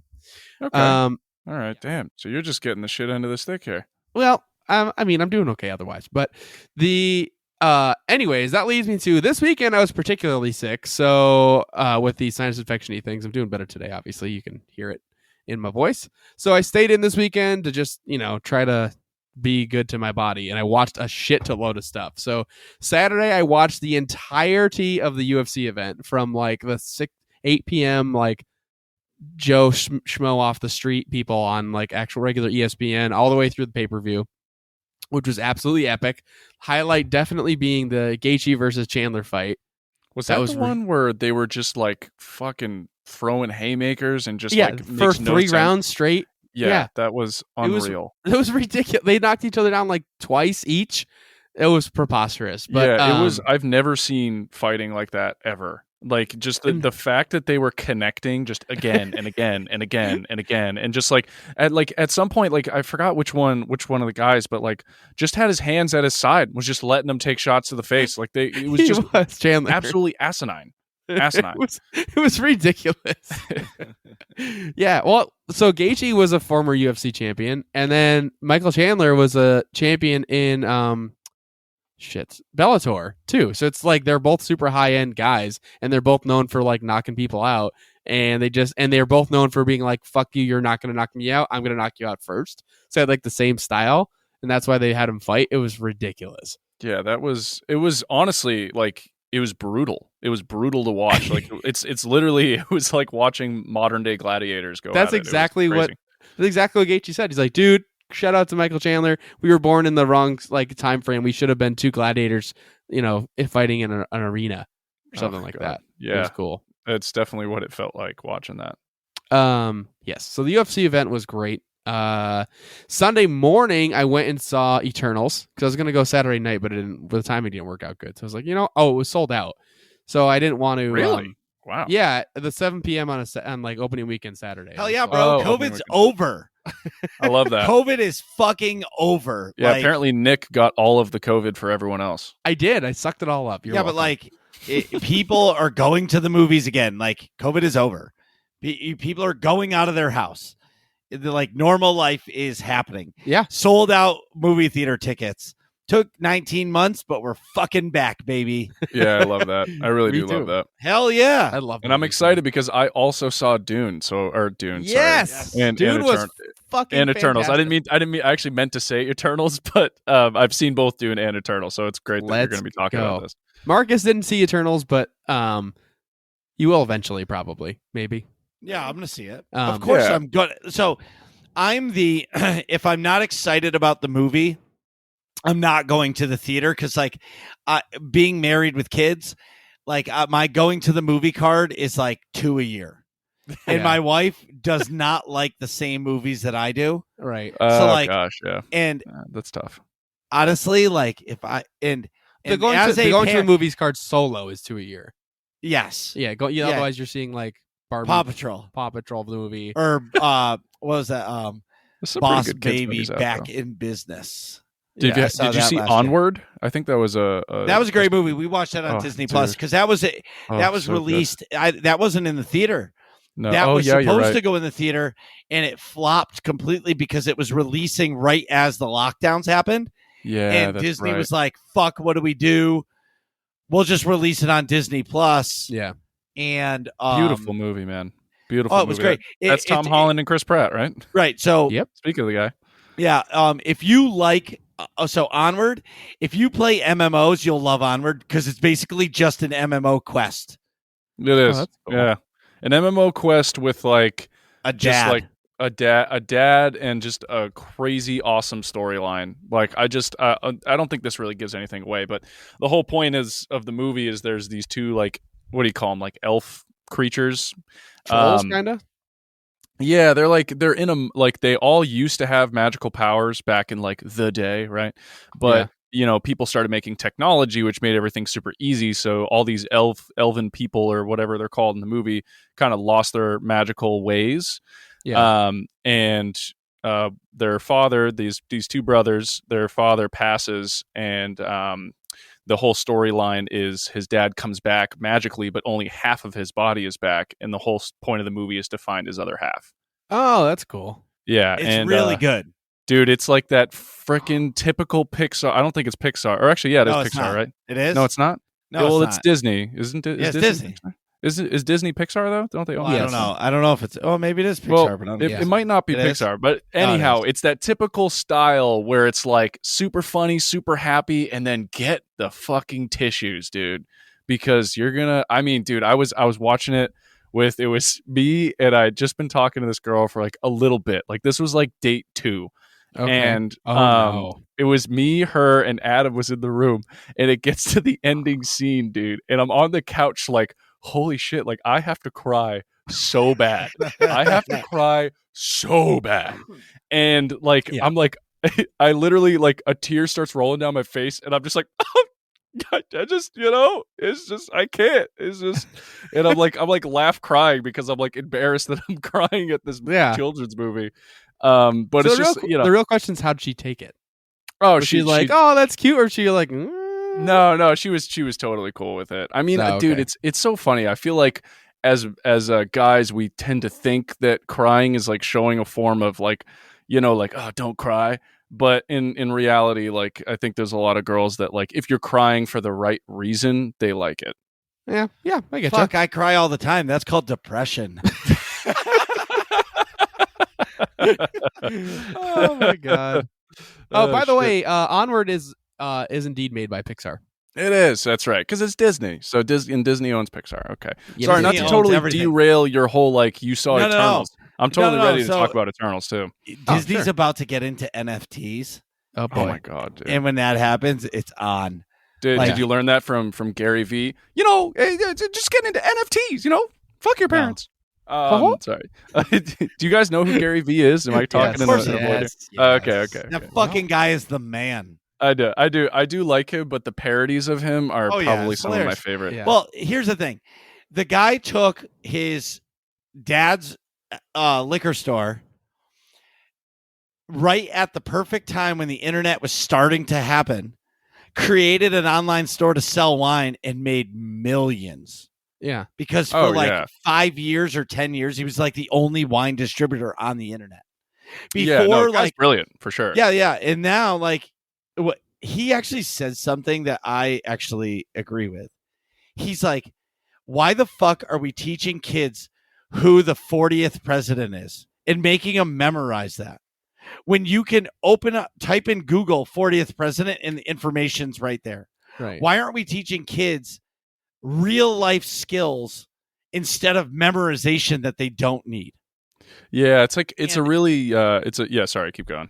No, what I was going to say is like the way kids are taught now, it's still the same way that they were teaching them back in the industrial age. Yeah. Like information is in our hands. I mean, fuck, my kids use iPads. They know how to use the iPad better than I do. Yeah. And dude, You know as what I mean? as soon as Neuralink becomes a popular actual thing and we all just have chips in our brains, Well, it's memorization gonna is have not to. going to matter anyway. I mean, don't Yeah, get me but- started on it. Yeah, but Fucking but- pie in the sky. well, James. pie in the sky, but it's the truth. No. So wait. Hear me out though, Nick. If your son or daughter is in class, Yeah. and 15 of the other kids all have Neuralink, Oh no! I'm not saying I'm They're going opposed to have it. technology like that. right? I would sign up for it. I'd be like, let's go. I'm trying to have a phone in my brain. I would get in potential. I was so anti chip in the brain forever. I think I'd have to wait until Mark IV. I'm not getting the iPhone 1 of chips in my brain. Yeah, but that's and I think the iPhone 1 of chips in the brain isn't even going to be for us anyway. It's going to be It's gonna be like it's for quadriplegics military. and things disease. like that. Repair. But Yeah, I will maybe say military this: too. I do not want a chip in my head, and I'm not putting it in there. I know you're Mr. Yeah. Conspiracy. Theory. No. Because once you have the chip in your head, all the other chips are going to hear what you're thinking. Nobody. See, that's never gonna get to that. Nobody is going to want to know what I'm thinking in my head at all times. Okay? Like, boobs. thank you. Wow, this guy's just like, on repeat. Hello, like I'm a dude. Yeah. That's what we do. Right. And if you don't do that and you're a dude, you're going but. Exactly. You know what I mean? Booty. But it's the truth. Anyway, so back to Eternals, Nick. Was it good? Was it meh? Was it like, this is just taking forever to be over? Well, Nick, no. take So take the floor. I would say, as per my notes here, I thought it was a good movie. I just thought the pacing sucked. It was so slow. Like the whole movie was just slow. But like, I got to give it some credit because on the flip side, the content was really engaging, like interesting, and like what actually happened was cool. But I mean, I feel like it didn't need to be 2.5 or 2 hours and 40 minutes or whatever it was. It just was like very long. they took like a cool story, just stretched it out over 2.5 hours and 40 minutes or whatever. Like, and on the like, I gotta sort of say that with a grain of salt or eat crow at the same time. Or I don't know what phrase to use for that, but I frequently will criticize movies or like shows for not taking the screen time to like tell a story properly, and they definitely took the screen time here to tell the story properly. So like, I'd almost rather it be too long than too short and have it be plot hole filled and like not make sense. Right. You know what I mean? Like, Yeah. like think, for the Lord of the Rings films, for example, the director's cuts are like so much better. Yeah. It's like they fill in a lot of gaps. I've never watched the director's cuts. Oh, you should. I have them on flash on my external hard drive. We should do that in the 80s in the basement one day. I'll get to the 86 epic cinema that is in my parents' basement. But so that was my thought. Like, it was a solid movie. I give it like a 7.5 or maybe an 8 depending on. So I'm flavor, gonna but- go ahead and interject here. I Sure. think Nick is, in my opinion, is on point, but I think you're giving it too high of a rating. In my I opinion, think that's fair. I'll I go like, 6. and I could totally see, not to be so IGN about it, but I could totally see a 7 out of 10. But like, I really place this movie more of like a 6.5, and here's why. And I think Okay. it's like, I think great visuals. There's a lot of great acting moments. There's a lot of really funny moments. There's a lot of things that I like about it. But there's just, I don't know what it is, but like when Spider-Man gets hurt, like, okay, I know Spider-Man's hurt and I know his limitations. Oh, good. And point. like There's I no know stakes. yeah, like, and so I'm lost with these like infinite, like, creatures of just immortality that can seemingly take infinite punches, except for Yeah. those little things that, can potentially hurt them. But then they can always be, I don't know. I was lost in like what their limitations were. And so when they were engaging in fights as pretty and beautiful and as amazing as everything looked, like, I won't say what character or what happens, but like someone gets stabbed in this movie and like nothing happens. And I'm like, okay, well, so then the stabbing doesn't matter. Like, yeah, but it mattered before because someone else died via stabbing. Yeah, so it's like so I guess that's where I was a little lost, is like I think that's what makes not to go from Marvel to DC, but someone like Batman so interesting is because he's literally just a dude. So like if he breaks his arm, like that's a big problem. Like he can't, like he's got to fucking do this shit with a broken arm now. But these like Eternals people, and even Spider-Man and like some of these like, Thor, like Superman has kryptonite. Like even Superman has this thing that like makes him not super powerful. And I was just losing that with the Eternals because they just seem to be just infinitely powerful. With like, Angelina Jolie's character has like her problems, which I think were really interesting. And that's where I'm sort of can see the 7.5, but I think for me, it ends up kind of leaning more in the 6.5 range for me. I think that's totally fair. And as you're talking things, I'm remembering more things I didn't like. Like, so one of the Eternals, I'm trying to keep it fairly spoiler free, but so one of the Eternals has her whole shtick is she's a healer, right? But then like they can also heal themselves, like for most things anyway. So she's just like a faster healer. So like what the hell is the point of that? What's your job? Right. A video game. And then they make it like it's such a giant deal. You know what I mean? That like so I feel like maybe this movie they should have done some prep work on it. Yeah. And not just thrown it all in one. In my opinion, and I haven't seen it yet, I'm like, it's like the Black Widow movie to me. It's too little too late. Yeah. Like you should have come out with the Eternals before the Avengers and Thanos. Because I'm looking at them as, you guys suck balls because you didn't show up for Thanos. Like, fuck you. Yeah. They do kind of explain it. They do kind of explain it. But we're only supposed to protect from one enemy, and that's it. Like, fuck off. If you're a superhero, you're going to save the fucking day. Stop eating bonbons and being fat Thor and drinking beer. Like, let's go help them out. They need help. You know what I mean? Without being too spoilery, how do I say this without like completely spoiling it? I'm just gonna say Carefully. the very end, like I literally can't say it without spoiling it. The post-credit scenes? Not even post-credit scene. There's just how the like, movie ends. Like, I'll just say this: Icarus. What they do with Icarus at the end, I was like, really? Okay. That didn't feel like I was it like, why? made sense at all. Why did you do that? I was like, when I watched it happen, I was like, really? That's what they're doing with Icarus? All right, I guess we're here. That's exactly. It didn't feel deserved or like it didn't feel logical. Yeah, I was like, you're taking points off my score as we're chatting here. Well, and I'm sorry, they're going 4.5. And and the main character is basically a Superman clone. Yeah, but he's not even the main character.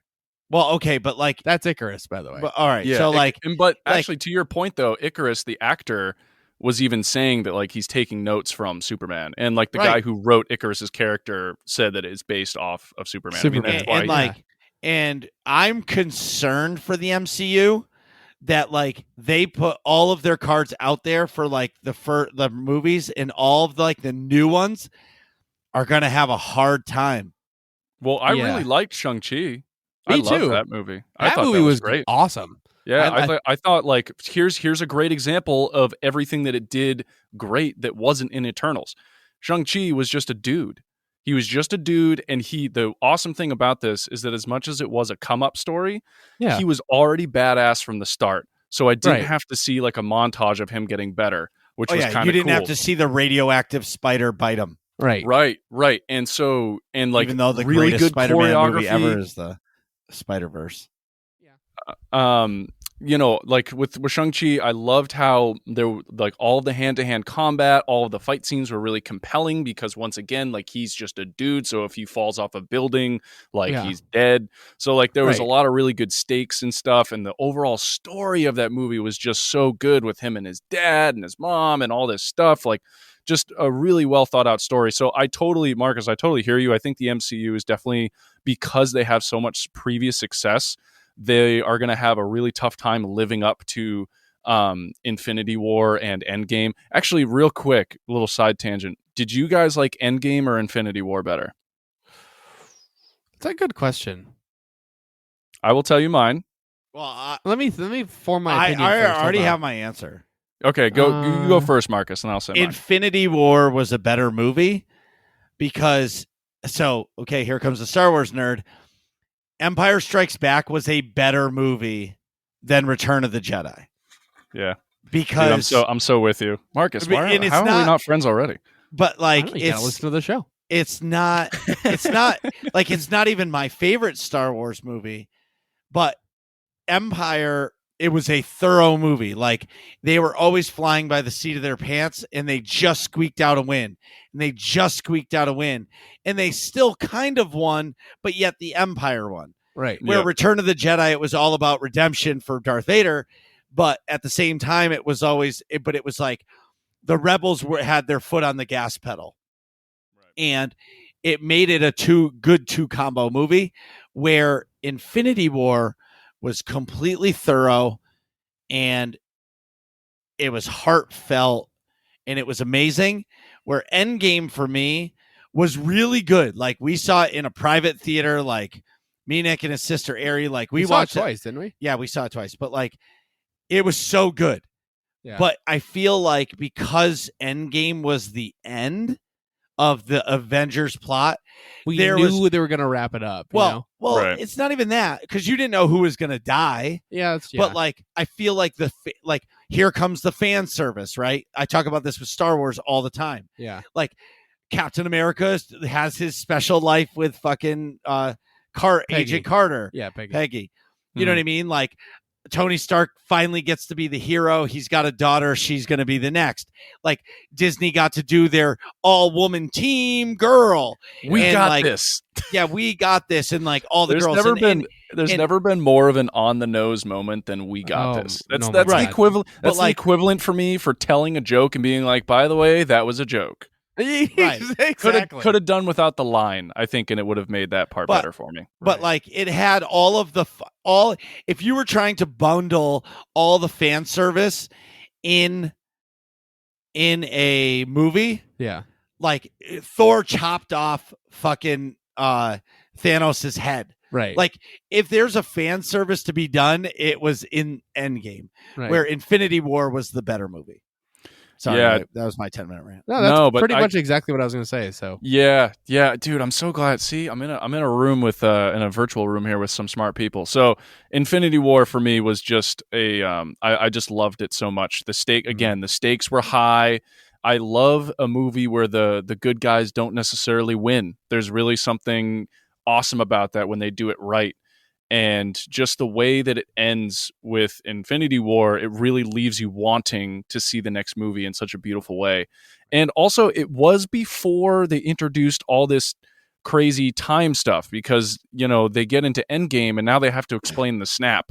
And now they have to explain, going back in time. And for me, like, playing around with time in movies is so challenging to do correctly. I think they did it really well in Endgame, but it still is a bit of a tricky dance to have. Oddly enough, I know it's not like physically correct or whatever that means, but I really do love the Back to the Future style time travel, where whatever you do in the past affects the future. Even though, like, whatever we've learned about physics these days, where it's like, no, you create a different branch of time and space, and it's all whatever. But where anyway. Endgame was awesome is, I think, one of the most amazing scenes in film for me was watching Hawkeye lose his family and not know what Ooh. happened. Mm. Like that's how the movie started. Oh my And- god, that was like. And I was just like, I think you could have like, heard a pin drop. In well, that right. theater. Like all I was thinking about was my wife and my kids, right? Mm. Like, and Hawkeye, all he cares about, even in the comic books, is his family. Like he does what he does to be able to go home to his family. And to start the movie off like that, it was like, oh shit, this is where I think I actually said it in the theater. I was like, oh shit, they're going here. Yeah, you did. Mm. You're like, And I'm yeah. like, you got to be fucking kidding me. Like, talk about heartfelt. But something else on top of Infinity War, like, look what happened in the latest Spider-Man. Like, Peter Parker's on the fucking board of J. Jonah Jameson. Yeah. There you go. It's like, oh, hey, everybody, Spider-Man is Peter Parker. He lives at this address. Go fuck him up. Yeah, I and it's know. like, Yeah. Movie over. Yeah, which so glad they brought back. I forget his name, but the guy Yeah. that plays him. dude, it's gonna be a whole Spider-Verse. Just wait for the next movie. Right. Oh, so dude, I'm so oh my excited. God, yeah. Wait, I should get through these bullet points. Anyway, huh? so Yeah. Nick, so Infinity War That'd or be a Endgame? 3-hour Infinity podcast, War. dude. Oh, that's fine. It could be 5 fucking hours. It doesn't matter to me. Yeah. Oh, If it's shit. that long, I'll just edit it tomorrow. But Yeah. I work a short day. I go in early, but then I get out early. Anyway, Nick. Oh, So Infinity War. Yeah, Infinity any- War. all No, I was saying like you make the same points I did. I think Oh. the stakes are important in Infinity War. I like that the bad guys, win basically, but it just sets. And then in Endgame, I do like the fan service, but I think as a film, it's not as good because of all that. You know what I mean? You don't Yeah. get like, Yeah. you don't get film making points just to toss in, fan service. I like it as a fan, but if I'm looking at like an actual movie, I think Infinity War is a better movie. Randy, let me ask you this.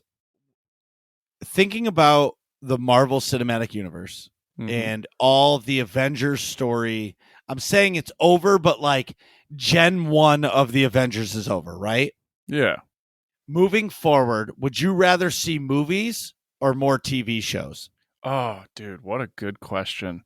And you know what? And the reason why this is such a good question is because I legitimately loved WandaVision and I loved the Loki series. Yep, us too. And also Surprise Attack with Owen Wilson was so happy to see. I was like, Owen Wilson? What the fuck is he doing in here? Yeah, He was And the good. man.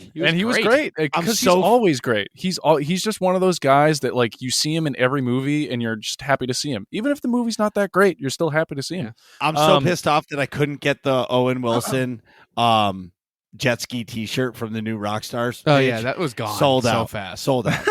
So pissed. So you do pose an amazing question that is really hard to answer because I do love the series because number one, you can sit at home, watch it at your leisure, pause it, get up to go pee, whatever you have to do. And it's nice because you get a seemingly much longer time to tell a story. That being said, to me, maybe this is just being such a movie buff, but there's something beautiful about going to a theater, sitting in that theater with this massive screen, big lights. You set a date. If you have kids, you got a sitter. You're out with your friends. You got that popcorn, or maybe you don't got popcorn. Whatever. The point is that you're at that theater, and it's on this huge screen. There's this really big anticipation for they have to wrap this whole story up in about 2 hours. Some movies are a little longer or whatever. So I think that there's something really amazing about that when it's done really well, which is why movies like Iron Man, like the original Iron Man, are so awesome, is because they were able to tell everything they needed to tell in that, 2-hour chunk. Does the Spider-Man nerd in me wish that they would make a Spider-Man series? Like, hell yeah, dude. I would be so down for that. Yeah. I think they would it's almost like they should take a page out of anime's books where they have their shows and then every few years they come out with a movie. So like you have the WandaVision show, you have the Loki show, you have all these shows, and then there comes out a movie that intersects all of those storylines. Does that make sense? Yeah, 100%. That would be awesome. Yeah, I think that would be really cool to see. Real quick, we're gonna pause because there's some flashing lights outside. Please hold. Oh shit. Oh, never mind. Are we back? Yeah, Oh, okay. Just confirming it wasn't the fam. No, it wasn't. Dude, the last thing I thought I was like one of my neighbor's houses on fire, but something's going on. It's my direct neighbor because he came running outside. So we got fire trucks, we got ambos, and we got the Whoa. police. Holy shit, My it's a party street over is there. Shut down. Oh, Wow. so good. We'll keep it Okay. going. But Randy Okay, was so- making the point that like having TV shows with big movies to time together is probably the way to go. And No. So I do agree. I personally prefer a TV show in terms of because you have more screen time with the characters. Yeah, And, like, I I know was it is kinda- really beautiful. Like I mean, that's why I'm so excited for the Obi-Wan series, dude. yeah, I like The can't wait for Mandalorian, for Oh, example. dude, the Mandalorian, so good. Do you think that Loki, WandaVision, all that. Yeah. Do you? I think, have a different opinion on Star Wars stuff right now. Okay. Okay. but- I do want to But ask. anyway, this but real I will. quick. But Oh, go I ahead, do go, want to sorry. say, I prefer the like. So I do love going to the movies, right? Yeah. But what I do, and maybe it's because of the pandemic, but like WandaVision, like it was almost like, okay, wife, Friday night, 8:15 when the kids go to bed, we get to walk downstairs, put on the TV, and we're watching a show together because like I'm doing content creation most nights or whatever it is. Yeah. But like that's our, I'm going to say date night, or Nick comes over and we watch the episode together while we're editing the podcast or whatever. Right. And it gives you something to talk about. Hmm. Where when you watch the movie, you're going to watch it once, you're going to talk about the movie one time, and it's over. Where a TV show, you get to talk about it every week, and it's something new to have a conversation about, and it's actually prolongs the story. Yeah, it's like a bigger event in your life. Right. Yeah. I mean, dude, I am so fucking excited for the Obi-Wan Kenobi show for that reason. Because, I mean, first of all, you know, I have a really good feeling about it. I actually met Darth Maul. You know, the actor that plays Darth Maul. Really? I met him, and he signed a little poster for me years ago. That's awesome. yeah, his he's name a really again? gosh, Sam I'd have to something? look it up. Sam Whitwer? No, that's Yeah. the voice actor. That's the hold Force up. Unleashed guy. Oh my just god, I looking can't. for Yeah, I something. can't. It's Ray something? Ray Park. Yes. Is it Randy? No, it's No, Ray. it's Ray Park. Yeah.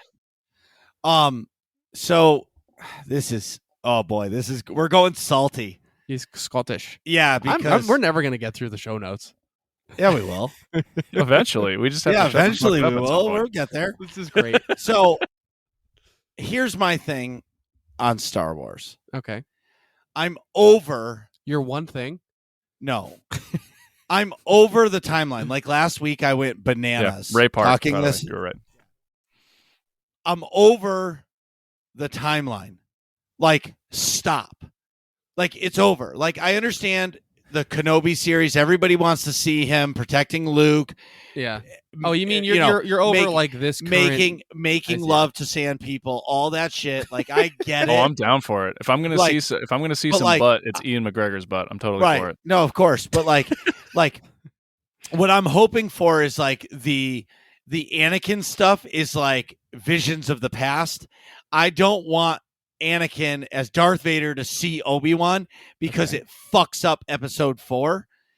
And to say, yeah. you know what I mean? Like, the last time I saw you, you were the master. Right. Now I'm the master. You know what I mean? Like, Yeah, right. And I right, think so they that- so know there- that. so there's that. I mean, Jesus. But, you would like, hope. I'm excited for the shows because I am a Star Wars fan, but I'm over it.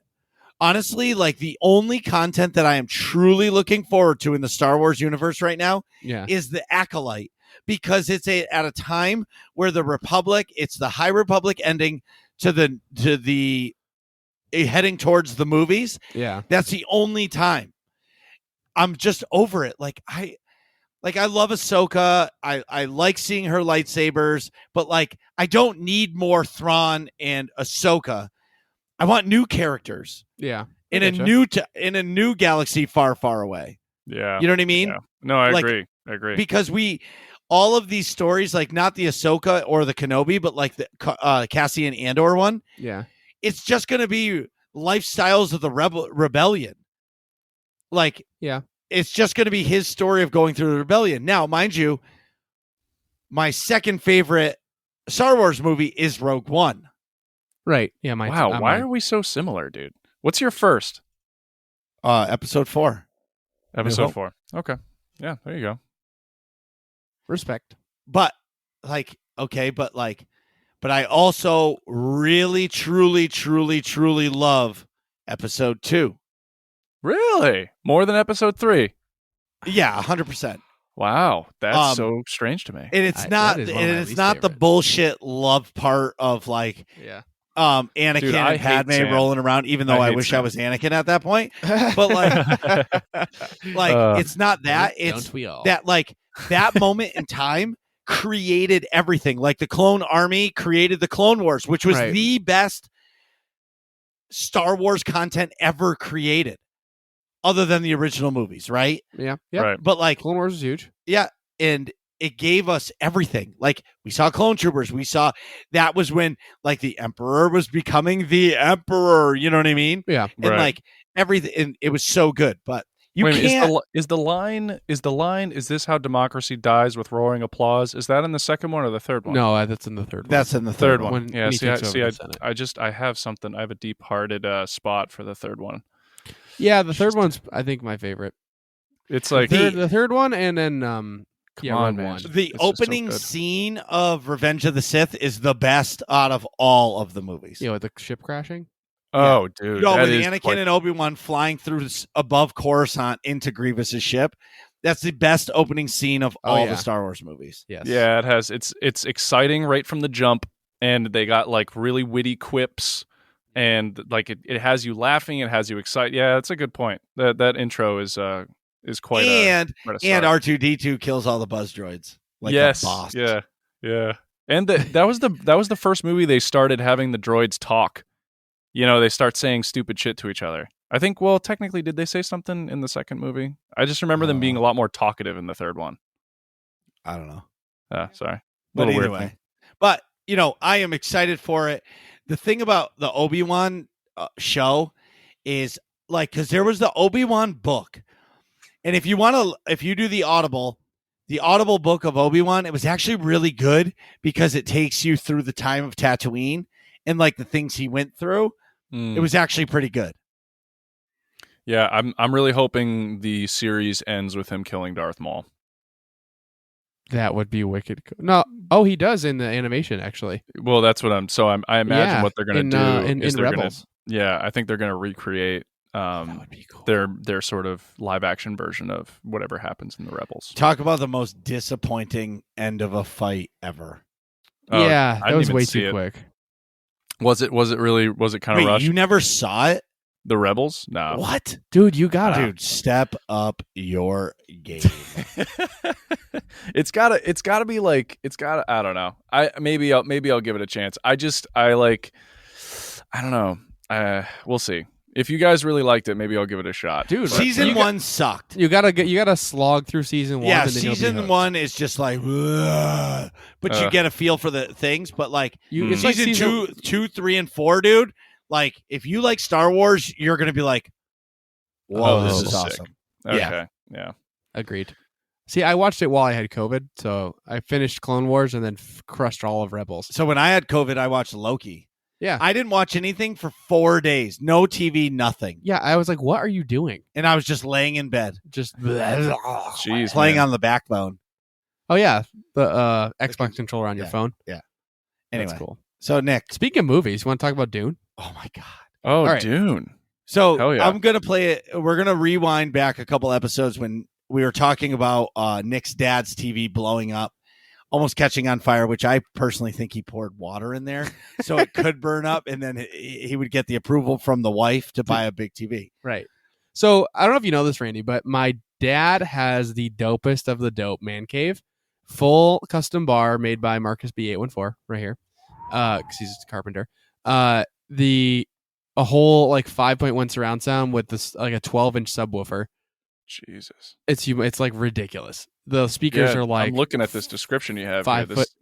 This is unreal. Yeah, it's like 5 feet tall. Speakers on either side of the TV. A center speaker that's like the size of a computer monitor, and then like surround sounds behind you. It's ridiculous. Then big like comfy leather couches that have like a touchpad for reclining. It's awesome. Oh my god. But then he had like a 60-inch TV, which like for how far away the seats are, it's not great. It looked like a 32-inch. You know what I mean? Because of how far away you were. Right. We were always like, you got to upgrade the TV. You got to upgrade the TV. He's had it for like 10 years, and it's a plasma. That's how old it is. Oh, so Jesus. So Also sucking his energy bill too. Right. Is what that's doing. Exactly. So finally, the thing dies. Thank God. So just to give it perspective, when you're sitting in the chairs looking at that TV, it's like you're watching a 32-inch. Yeah, that's what I just said. All right. If you were paying attention. I wasn't paying attention because also, listeners, if you didn't hear, there's 5-foot tall speakers on either side of the screen. Yeah. If you need to recap that whole thing again. Anyway, so he got an 86-inch TV, which is the biggest LCD TV they make. That's not you got any bigger, you got to get a projector. Is it LCD? No, you can get LE? 105 LED, but that's like $7,000. Yeah. Is it an LCD or an LED? No, LED. LED, sorry. Yeah, I was going to say the LEDs are. So let me tell you better. something. We talk about how do you want to go to the movies? Never again. You don't need to. Like, if the movie is okay, so I'm going to tell you right now, if a movie is coming out to the theater and streaming, I'm going to watch it on the 86. Yeah, you don't need to go to the theater. It's the same quality. I watched Eternals. Better quality. It's better quality. Well, yeah, because it's better quality. Because you're sitting there, and if you have to take a leak, you pause it and go run and take a piss. Right. Yeah. You want And then you another come beer? back. You go crack another beer and come back. Right. The The experience is top notch. Yeah, it sounds like so we watched Dune, and Dune, for everybody, and I'm not going to spoil it. It's going to be a trilogy. Yeah. Because the book Audible is like 26 hours. So they actually did a really good job of explaining the book. Like, they didn't cut out too much, No. in my opinion. Obviously, they're going to cut out some because you can't compare a book to a movie, right? Yeah. Yeah. Well, I mean, a lot of like what's in a book too, there tends to be a lot of internal monologue going on. But I think what they have done with the movie is toss a lot of that, and they give you sort of visual representation, which is a whole different experience from a book in and of itself, right? Because it's like the audience having to interpret what these images that they're seeing are, which I think is a kind of a cool way that they especially did it in this movie. Right. So what I mean is the movie was great. It was long, and it wasn't like it wasn't meant to be action packed. Okay, but like Dune didn't feel long. Eternals felt long. Yeah, like that's Dune. Yes. 100%. You know what I'm saying? Like, they're basically the same length movie. But like Eternals, I'm like, oh. because Dune, Eternals, I was glued to the screen. yeah, but for Dune. okay. So, but the difference is the Eternals you've seen for 12 years. It's just a superhero movie. That's a good point. Right? Where Dune is set on different planets with politics, aliens, evil races, like going through the world, like these worlds, and the worlds are vast and beautiful, and it's like different societies, the way they live, and like how they work, like right? the How they hierarchy work, rules. Yeah, exactly. There's and a like, whole religion in there, right? And like seeing how like people manipulate people, and like people are dying, and like how it was all a ploy to kill this one race of people, and all of these things for what? You know what I mean? Yeah. And like it ends at a point of, oh shit. like, well, that would be like the beginning of oh shit, I'm home. Yeah. Get ready for the next one. Right. Yeah, they when the movie ended, I was like, oh man, and they're not even set to start filming until next year. Fuck. Right, exactly. So I'm like, damn. It's just it was so I legitimately enjoyed that movie from start to finish. And also, like, everyone is so handsome in the movie. Like, I saw this on like a Chris D'Elia podcast, in which I thought was hilarious. He's like, even the women are handsome. He's like, what's I don't know what they did with casting, but everyone's just handsome. Yeah, that's a good point. It was a lot of symmetry there. You know, it's so funny is I just think about what's her name, Ziara. Yeah, Yes. yeah. And I'm like, That's what do you MJ. think? Yeah, MJ. I'm like, what do you think Spider-Man's thinking right now? He's probably loving it, dude. You see that Tom Holland posted up on his Instagram. They got to be dating. No, they are. Oh, is it official? Yeah.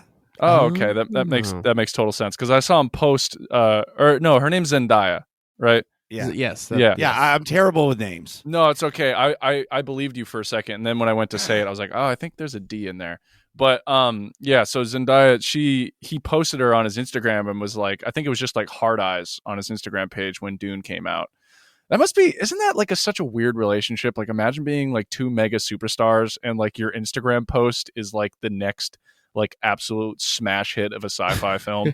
No kidding. Like, oh yeah, that's my girlfriend. Don't worry, I'm about to go do Uncharted. Look for my movie that's coming out on Netflix as well. I'm also going to be doing, it's just I'm also fucking Spider-Man. Yeah. like, by the way. And for me, like, that's the other thing. You said it, you hit the nail. When was the last really good sci-fi movie we had? I can't even that remember. wasn't Star Wars or something. Yeah. Well, even if it is Star Wars, but Star Wars is more like sci-fi fantasy. Yeah. Like this was like true blue sci-fi. What was that movie that came from the show Firefly? Exactly. What was the? No, come on. I know this. Okay, I'm gonna Firefly. I don't remember. While you're looking Get up, on but, it, like, Jamie. I mean, the next like I'm thinking of the Alien series, but like Yeah, but think about how long ago that was. No. The sequels that aren't as good, like Prometheus and Yeah, but that's still old as fuck. like you mean like a new IP basically? Yeah, no, just a sci-fi movie that was released in the last 5 years that was good. That's true. Yeah. Oh, last 5 years, or even 10 years. Like you listen, like some of the songs that you listen to still are like 2012. Yeah, Serenity. Serenity is the name of the sci-fi movie I'm thinking of. All right, gotcha. so, that was a pretty badass movie. Also, what's the one with Bruce Willis there, Fifth Element? But how old is that? Yeah, but that's from the 90s. Is that from the 90s, dude? Yes. Multi-pass. Yeah. I want shit, to you're multi-pass. But that's so that's my point here. Yeah, Serenity is 2005. So that's there you go. Too. You know what I mean? So like, yeah, it's not even 10 years. So. Right, exactly. So like, we haven't gotten a really good sci-fi movie in a long time. Yeah, Dune crushes it. Yeah, and yeah, Dune was, was so funny, man. And I talked about this on my podcast, but when we went to see the movie, dude, have you ever walked into a theater and it was hot? Like, I've never sat in a theater and been like, wow, I should have worn a tank top. It's always like, wow, I should have brought a sweatshirt, right? Like, yeah, that's pretty common. I feel like theaters are always cold. Yeah, right. Okay, we walked into this theater and it was like there was a wall of heat. And I really felt weird. like, I don't know if they were like doing it on purpose, but I felt like I was on the Dune planet. It was so fucking hot. I was sweating. Was it opening night? No, it was just like an off night, maybe about. Like maybe the shit was broken, dude. It was. I don't know what it was crazy. I've never been in a theater so hot in my life. I remember looking over at Adam, and he was like, "Dude, this is unbearable." And I was like, "I know." He's like, "But this movie's so good." I was like, "I know," dude. But like multiple times during this movie, we were like, "Dude, what the fuck is going on?" That's kind of funny. Yeah, just sweating while you're in the planet. Yeah, it really felt like they went like over the top on the 4D experience for Dune. Yeah, that's awesome. In other movie news, per IGN, Patty Jenkins has said that Star Wars Rogue Squadron is delayed indefinitely due to scheduling issues. And honestly, it's not that surprising considering the number of Star Wars shows and content that Disney's trying to make. Yeah, I'm not kidding. I'm not surprised they couldn't do one of them. And I included the graphic. Just to give you a quick rundown, we've got the Book of Boba Fett. Granted, that's already made and about to come out, but still, they made it recently. Book of Boba Fett, Mandalorian Season 3, Rangers of the New Republic, Ahsoka, Cassian Andor, Obi-Wan Kenobi, Bad Batch. Well, Bad Batch is done. Bad Batch, Visions, No, Lando. they're bringing back Bad Batch for Season 2. Oh, yeah. Bad Batch Season 2, Visions, Lando, The Acolyte, A Droid Story, and Rogue Squadron. Is Visions the one that... that was the anime one. I'm kind of psyched for that. Do you guys watch anime at all? It's already out. It's already out. You can Is watch it it right is? now. Yeah. They're all shorts. Oh, they're like, dude. They're like 15 minutes or so. Yeah, they were good. They're all one-off shorts. They're like different animation studios got to make like whatever Star Wars content they wanted, basically. Interesting. None of My them, favorite was the first one. yeah, me too. The best one I think is the first one. Honestly, you should watch the first one last. Really? Yeah. Yeah, they released it like Netflix releases their show. They released them all at the same time. Because they don't flow from one to the next. They're all like individual stories. I think the worst one was the second one, like the music-y one. Yeah. in my opinion. It was hard going. I think, Randy, for you to have a best experience with that, watch the second one first and know it's terrible, and make sure you watch another one afterwards. But the Okay. first episode, watch it last because that's the best one. Okay, that's good to know actually, because I definitely am. I like anime shows a lot. So I get pretty hyped when they port over stuff like that, especially because it's like Japanese animators and stuff. Oh yeah, it's full. Is it in Japanese? No, it's voiced in. Well, it's voiced, English. but you can get it with dubs. Oh, I Yeah. almost want to see that, dude. See, I and I it's did just that- like. Sorry, go ahead. No, I was gonna say I did that with Squid Game. I usually prefer the original language, and then Oh with yeah, subtitles. dude. If you watch Squid Game in English, get the fuck out of here. Like, Yeah, turn What off do you your mean? TV. You watch Squid Game with the English dub.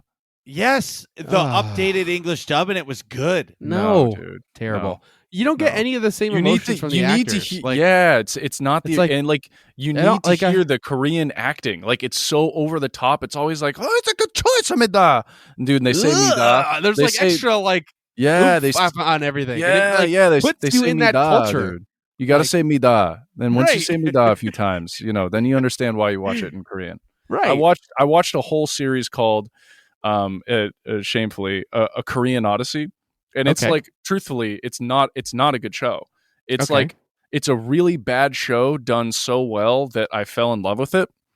And okay. it's I think it's 20 episodes, and each episode is at least an hour and a half. Oh my And god. yeah, the fact that I watched it all is kind of sad, but I fell in love with it, dude. I was just like, this is so ridiculous. Like, it's so over the top, so overacted every scene, and it's just like brilliant. Like, they're always going like, oh, stuff like that, and I love it. But anyway, Wait. An hour and a half times 20 is 30 hours. yeah, dude, I That's watched a a lot. lot of Korean, Yeah, of dude. crappy Korean. Dude, I swear to God, by the end of it, I was converted to wanting to learn Korean, and I thought I was actually kind of learning the language after a while. That's how much of that show I watched. Like, I know, so I know they use Mida in terms of like a formality, almost like you would say sir. So they only address people like that when they're trying to be formal. And then what was it? 사랑해, I'm pretty sure is I love you, because it's kind of like a drama. The show is like a weird sci-fi drama mystical thing.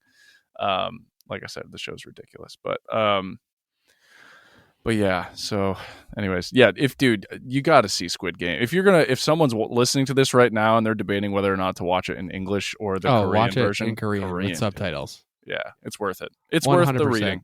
I do that for Dragon Ball Super too. I watch it. I way prefer it with the Japanese. So audio. okay, here's where I go back and forth. So Dragon Ball Z, I think, is the only show, maybe besides My Hero Academia, where I will also watch it in English dub, and that's only because I really like the English actors. So like the guy that plays me Piccolo and Vegeta, and I mean Goku, of course, but like. Yeah. For whatever Chris reason, Sabat, is it? the Japanese version of Dragon Ball Z, the Goku actor is just too much for me. Well, yeah, it's a lady. It's an old lady, and everything's like, high pitched and stuff. And it's weird. Versus like, what's his name? It's it's very, very high pitched. It's a lot. Yeah, and I feel like they make him more of an idiot in the Japanese version. He's like, Yeah. Well, he is an idiot. right. Yeah, he is pretty dopey, isn't he? Yeah. Yeah. But I'm no, I actually- get what you're saying. I think my like, I was sort of forced to suck it up when Super was coming out because the Super episodes would released come first. out in Japanese first. So I'm like, Yeah. well, if I want to watch it first, like I gotta get used to the subtitles and the different. Yeah, and then that's right, and then I that's watched right. all of Super like that. So I was like, oh, okay, like I'm in it now, and now I get it. So then when I went to Squid Game, I was like, oh, I'm watching it with the subtitle, like with the Korean, 100%. The Yeah, Squid Game thing. Okay, so the show was great, right? Yeah. It was a great show. I was literally sitting on the edge of my seat. Yeah. Yeah. Like, it was great. Yeah, Koreans And- do a really good work with the cinematography. That is, Yeah. Well, there's so- just really brilliant people shot there. really cool. And because of the success of it, like, because originally there was no plan for a season 2. Yeah, you can tell from the plot. Right. But now there's going to be a season 2. And I just like if it takes 5 years to release it, like who cares? Yeah, I hope agree. they don't rush it. Like I hope Well, they don't rush it. The other creator thing says is he's in no rush. right. Someone asked him about it, and he's like, "I'm in no rush." Right. Perfect. I hope they do like it in America or in like Germany or somewhere else. Well, they either got to do elsewhere or they got to go bigger. Like they got to go more conspiracy. No, yeah, but like I'm saying, like because it basically the plot holes were that this happens all around the world, so each season could be a different part of the world. Oh, that would be kind of cool. That would be cool. I didn't. So, even like- think I don't that. know if the writer could make that work though if they don't know other cultures. Well, maybe it's that would be basically part the culture of his. is if you're a degenerate gambler, you can be in Squid Game. Yeah. There, you Yeah, don't I need feel to like know the that could be- culture. That could be pretty cool. Did you? So I mean, you did could do one in guys, the U.S. where it's like they clear your student debt. Right? Wow.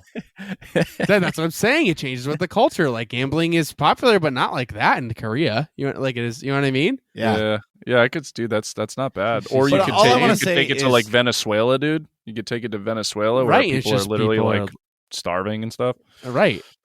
Something Yeah, like that. that'd You be could kinda if you crazy. change the way, you got to change the flavor. You know what I mean? Yeah. Did you Maybe guys? Was it just me? So when they brought in the American actors, Yeah, the Did they s- VIPs. yeah, did it not? It sounded like they were on like it's like they were. I don't like the way that the American actors said their lines reminded me of watching an anime show, like Where they of do an how- English dub. Yeah, like and Yeah. like because it is it's actually American people playing those parts, but they're very much like, wow, what a fine horse over there. Wow, I do say that this is going to be quite an event today. You know, it's it was like it's- they had to read the line without knowing any context of what the situation Or was. it was written like a Korean, and when it's translated into American, right. Exactly. it comes off as that. that's exactly how it sounded too. Like it was just Yeah. it was very funny to me. I was like, wow, this sounds like a Korean writing what they For- think an American Right. would say. So Right. That's a good point. tinfoil hat. Season 2 is either the brother that got shot isn't dead, and he's got to find I his hope way so. back to the island, and Mr. Red Hair 456 is gonna take over as the lead guy. Ooh. Ooh, I don't know how that would work. What do you mean? yeah, He that would takes it. Wait, that would be- Why not? I mean, That's that'd how be the front man was a contestant back in the day. They found it in the book. He was a contestant in like 10 years prior. Right. So clearly he was a contestant. He won. He became the front man. yeah. Interesting. What right? I really loved that imagery. I mean, you know, I guess fuck it. I'm pretty sure everyone's seen it at this point. But the, Yeah. I mean, Marcus just spoiled like the last. oh half yeah, of it or yeah, it's whatever. true. Yeah. So Spoilers. Spoiler. Yeah. Yeah. A little late. Rewind. yeah, Spoilers. But Whatever. so the part with like him getting shot in the shoulder and him looking the masked guy looking in the mirror and seeing his brother with the same shot in the shoulder that he's shot in. Love Yep. that. Absolutely Yeah. love that. But And that Again- to me is where I kind of see where you're going with it, Marcus, where I could see the brother not actually being dead. Which of would be- course not. So that's season 2. So it's either going to season 2 will take place on the island, and it'll be the story of 456 wanting to stop the Squid Game, but ends up being the front guy Ends up Mm. getting sucked in or something. because maybe the brother gets killed and somebody needs the show to go on, whatever. Something like that. Yeah. Or it's going to just take place in a different part of the world. Yeah. I feel like if they keep it there, though, I wonder if they would have it in North Korea. Whoa. Oh. That Yeah, I'm but sure that's- that could get pretty dicey. No, obviously they can't. They don't even have money in North I was Korea. gonna say they're like eating rats and stuff. Yeah. They don't even have rats. That's That's a delicacy. yeah. They They eat leather. cockroaches. Well, anyways, I was gonna say if they keep it in South Korea in that same spot, they gotta like go bigger with the conspiracy. Like the South Korean government has to be like sponsoring it, and like red hair like Well, it's 456 clearly- has to like. You know what I'm Dude. saying? You got to go Yes. bigger. Well, yeah, it but can't it- just it's be rich definitely people. happening. It's got to go bigger. Because if you look at the movie, it's happening in like times like now. It's Right. not like taking place in 1983. like people have Right. smartphones. Right, How are they right. keeping that Exactly. secret? Don't you have a phone? Right. You know what I mean? Like everybody it's current time. So like facial recognition, of course, all that shit is happening. Right. If that shit was happening, people would know about it. Right. You know what I mean? Right. I Right. don't know. But anyways, I'm it just going to almost say turned- this. Oh yeah, go ahead. Sorry, Marcus. No, I was going to say about this Rogue Squadron being delayed. Oh yeah.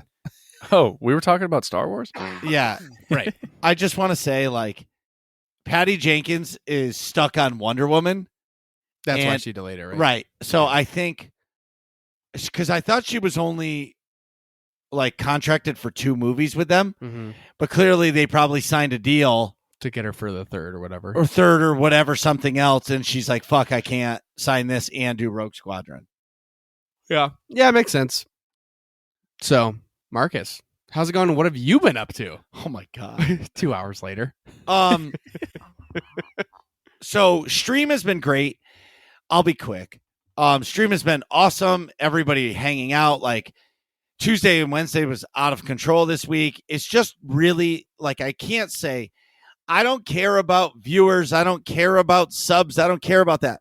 Just chat with me in stream. Yeah, that makes a huge And in difference. one of the latest updates for Twitch, they actually have a pop-up that comes up that says first time chatter. Yeah, I liked that. I like it because you see that and you want to like, I'm a chat first, game second player, but like it makes me want to engage and appreciate that new viewer Mhm. coming in. And I feel like you become more connected to that viewer at that point. Mm-hmm. I'm actually, so it's official. I am taking a break from raiding until the expansion comes out because I'm fucking tired.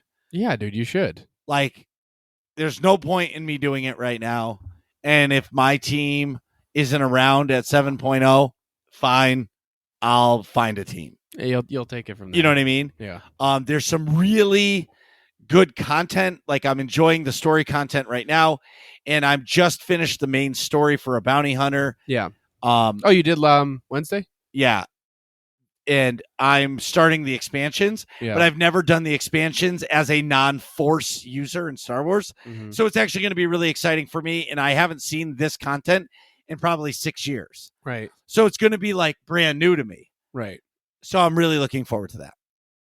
I just want to say that COVID sucks balls 2 weeks later. Yeah. Like, I'm exhausted at the end of the day. Yeah. And the other thing is, I just want to taste coffee again. Oh, Like, damn. coffee Did you tastes like lose your metal. taste, dude? Yeah. Yeah. Bummer. Dude, I ate, so there's a pizza shop. Oh, you've got the weird taste. Yes. The substance, everything tastes like one thing. Metal. Yeah, mine was My like stomach was upset for weeks because all I could taste is metal. yeah, it was like metal. It was like burnt Brussels sprouts in like kind of farts or something is what everything tasted like for me. It was No, weird. it was just metal. Jesus. The weirdest thing about the whole fucking thing, For like 3 months. I wanted pizza, and I was like, I know what pizza tastes like. So I I ordered from this pizza shop, a local pizza shop that The goes pizza shop? no, Oh. that goes overboard on toppings, Yeah. like overboard. Geos? Yeah. Yeah. And lots of sauce, and their onions have this distinct taste because they like cook them a certain way. Yeah. And I was like, I know what this pizza tastes like. So I got a medium pizza to my head. Damn, a medium from Geos? Well, That's so, like a in terms of amounts of food, that's at least a large everywhere else. exactly. So, Yeah. well, obviously I didn't eat the whole fucking thing, but I was so like Yeah. excited for it. And I found out that Yeah. like, if I knew I was dying tomorrow, Yeah. I'd be getting pizza. That'd be my last meal. Okay. I'll explain that in a second. I bit into that pizza. I can't tell you how weird it is when you taste texture, not food. Not the flavor. Yeah. It's the weirdest thing ever. Yeah. Because you're Is like, it- this should so- be tasting delicious, but it just tastes Nothing. texture. Right. That's so I had COVID, but the COVID for me was very much just like fluish. It was very Yeah. like, Yeah, that's I all it had was like for me. I had like chills and stuff, but I never got any of the like lack of taste or anything like that. Is it when you guys are saying like, oh, you can't taste anything? Is it sort of similar when you have to when you have a like super stuffy nose and like you No. can't smell and you can't taste. It's No. like worse than that. Hey, drink water. That's what all your food tastes like. Yeah. Wow. Like Yeah. it's very weird. It's Um, wicked weird. Complete Or complete absence. the of other thing taste. that's Like, really weird is when you take the dopest dump ever and and you get- can't smell it, and then your kids walk in and go, "Dad! Oh my God!" That's the thing. So anyway, two last things for my shit. Yep. I just want to tell everybody that Quinn in the Discord, Tarquin. has set up Oh a fashionista channel. So no matter what game you play, post your outfits of your characters, or even post of yourself in some ridiculous ass outfit. He's doing like little weekly contests for the Discord, and it's pretty awesome. Last thing is Working Class Nerds is expanding, and we're looking for a little help with our Discord. So if you understand the back end of Discord, please DM me, because we're looking for a Discord moderator to help with some of the things that we need help with. So reach out. Last thing is I bought the Backbone. Did I talk about the Backbone? You did, but briefly. I didn't know Okay. you got it. Yeah, so it's upstairs. So the Backbone controller is an Xbox controller that fits on your iPhone. And you use the Xbox Game Pass. Yeah. I've been playing games on my phone, and I love it. Yeah, I bet that's like a Switch for Xbox games. But like, so when I go to Rhode Island, I'm just bringing the Backbone controller in my phone and a long fucking cord. I'll buy a 10-foot charger from Amazon, Yeah. a braided one, of course. And it's awesome. Like, there's so many games. Now, mind you, like playing Destiny on it is not ideal. Yeah. Because in Destiny, it's 100% online game. Right. So between the 100% online game and you're using your phone's Wi-Fi or bandwidth, it can be a little sus. Yeah, like right? it bogs down. But like I played Minecraft Dungeons, which is basically Diablo in the Minecraft world. Okay. I had so much fucking fun playing that game, and it was on my phone. And when I was done, I just unplugged the controller, put my phone in my pocket. Peace out. Yeah. That's sweet. Yeah. Now, mind you, $100 for a controller, That kind of it's a little steep. Yeah. A little steep. But when you're laying in bed on COVID and you can only watch so many reels, you gotta just move on. Right, yeah. I get it. In SOTOR news, they released all of the original cinematic trailers in 4K to celebrate their 10-year anniversary. Yeah. That's I actually wrote, who cares? I'm a jerk for saying that. Because I'm like, okay, it's cool. Like, you're re-releasing that in 4K, but like, if you like hired an outside company to do it, cool. But if actual BioWare employees, That was just my watch. Siri's telling me to shut the fuck up. So the thing Yeah. is I'm looking at it as, if you're having BioWare employees redo these cinematic trailers, which already look good Yeah. in 4K, Like that's a waste of time. come on, like, it's a waste of time. Yeah. Or it's a waste of resources, because the amount of money you probably paid a third party to do this, you could have probably paid for another part of content. Yeah. For the game. The new Flashpoint is up on the PTS. I am not going to do it because I want to experience it at the end. But something really cool happened to me this week, and it's usually not this way. I get a text message from Nick when he's at work taking a poop in his office bathroom, Yep. which is his own house. Yeah. He Just sends his me office.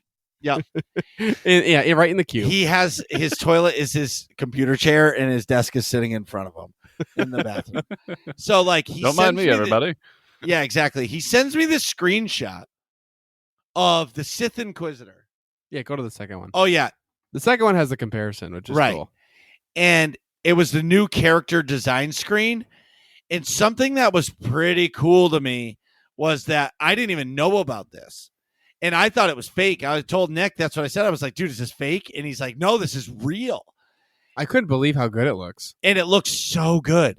It's just the user interface for choosing your class and then your combat style. Correct. And like the side by side with the the old style, like I didn't realize how jarring it is. The old style looks like it was from 2005 Right, exactly. because it was old. probably is. Yeah, You know, yeah. When the game Marcus made a good point. The game came out in 2010 or 11. 12, Tw- 11, 11, and the game was probably in development for 5 years. So like that blue tinged user interface with 5,000 different tabs and things, it's like wicked cluttered and terrible looking. And then the new one is like black and white, like some grayscale, clean. Let's like simple options, so you can choose what the hell you actually want to play as, and Right. it looks way better. Yes, It's way more approachable. right. Like on the bottom, I'm like intimidated. I'm like, I have to read. It's like looking at a paragraph in a textbook versus like looking at bullet points. Exactly. You know, It's really a good. It's really good. It makes me excited for it. yeah. I thought it was fake, but I guess it's real news. Speaking of news, In AIE news, Tuesdays are mandatory fun night where the fun is mandatory and attendance is not. That's our fun open guild night, so anybody can come on down and play games with us, specifically for Star Wars: The Old Republic. It runs every single week from Tuesdays, 9 p.m. Eastern Standard Time, which is the best time zone. Be there if you want and come have fun. the first Friday of every month is Master Mode Flashpoints with Malung. If you want some of the hidden or the achievable mounts in the game that you earn by doing Master Mode Flashpoints, show up every first Friday of the month. Then there's something on which Saturday of the month, Marcus? The 4th, Nick. It's the 4th Saturday. Yes. It's a lot of Randy. Do you know how many Saturdays that is? That's a lot of Saturdays. That's a lot. Do you know of what that's? Saturdays. Okay. Do you know what that sounds like? What?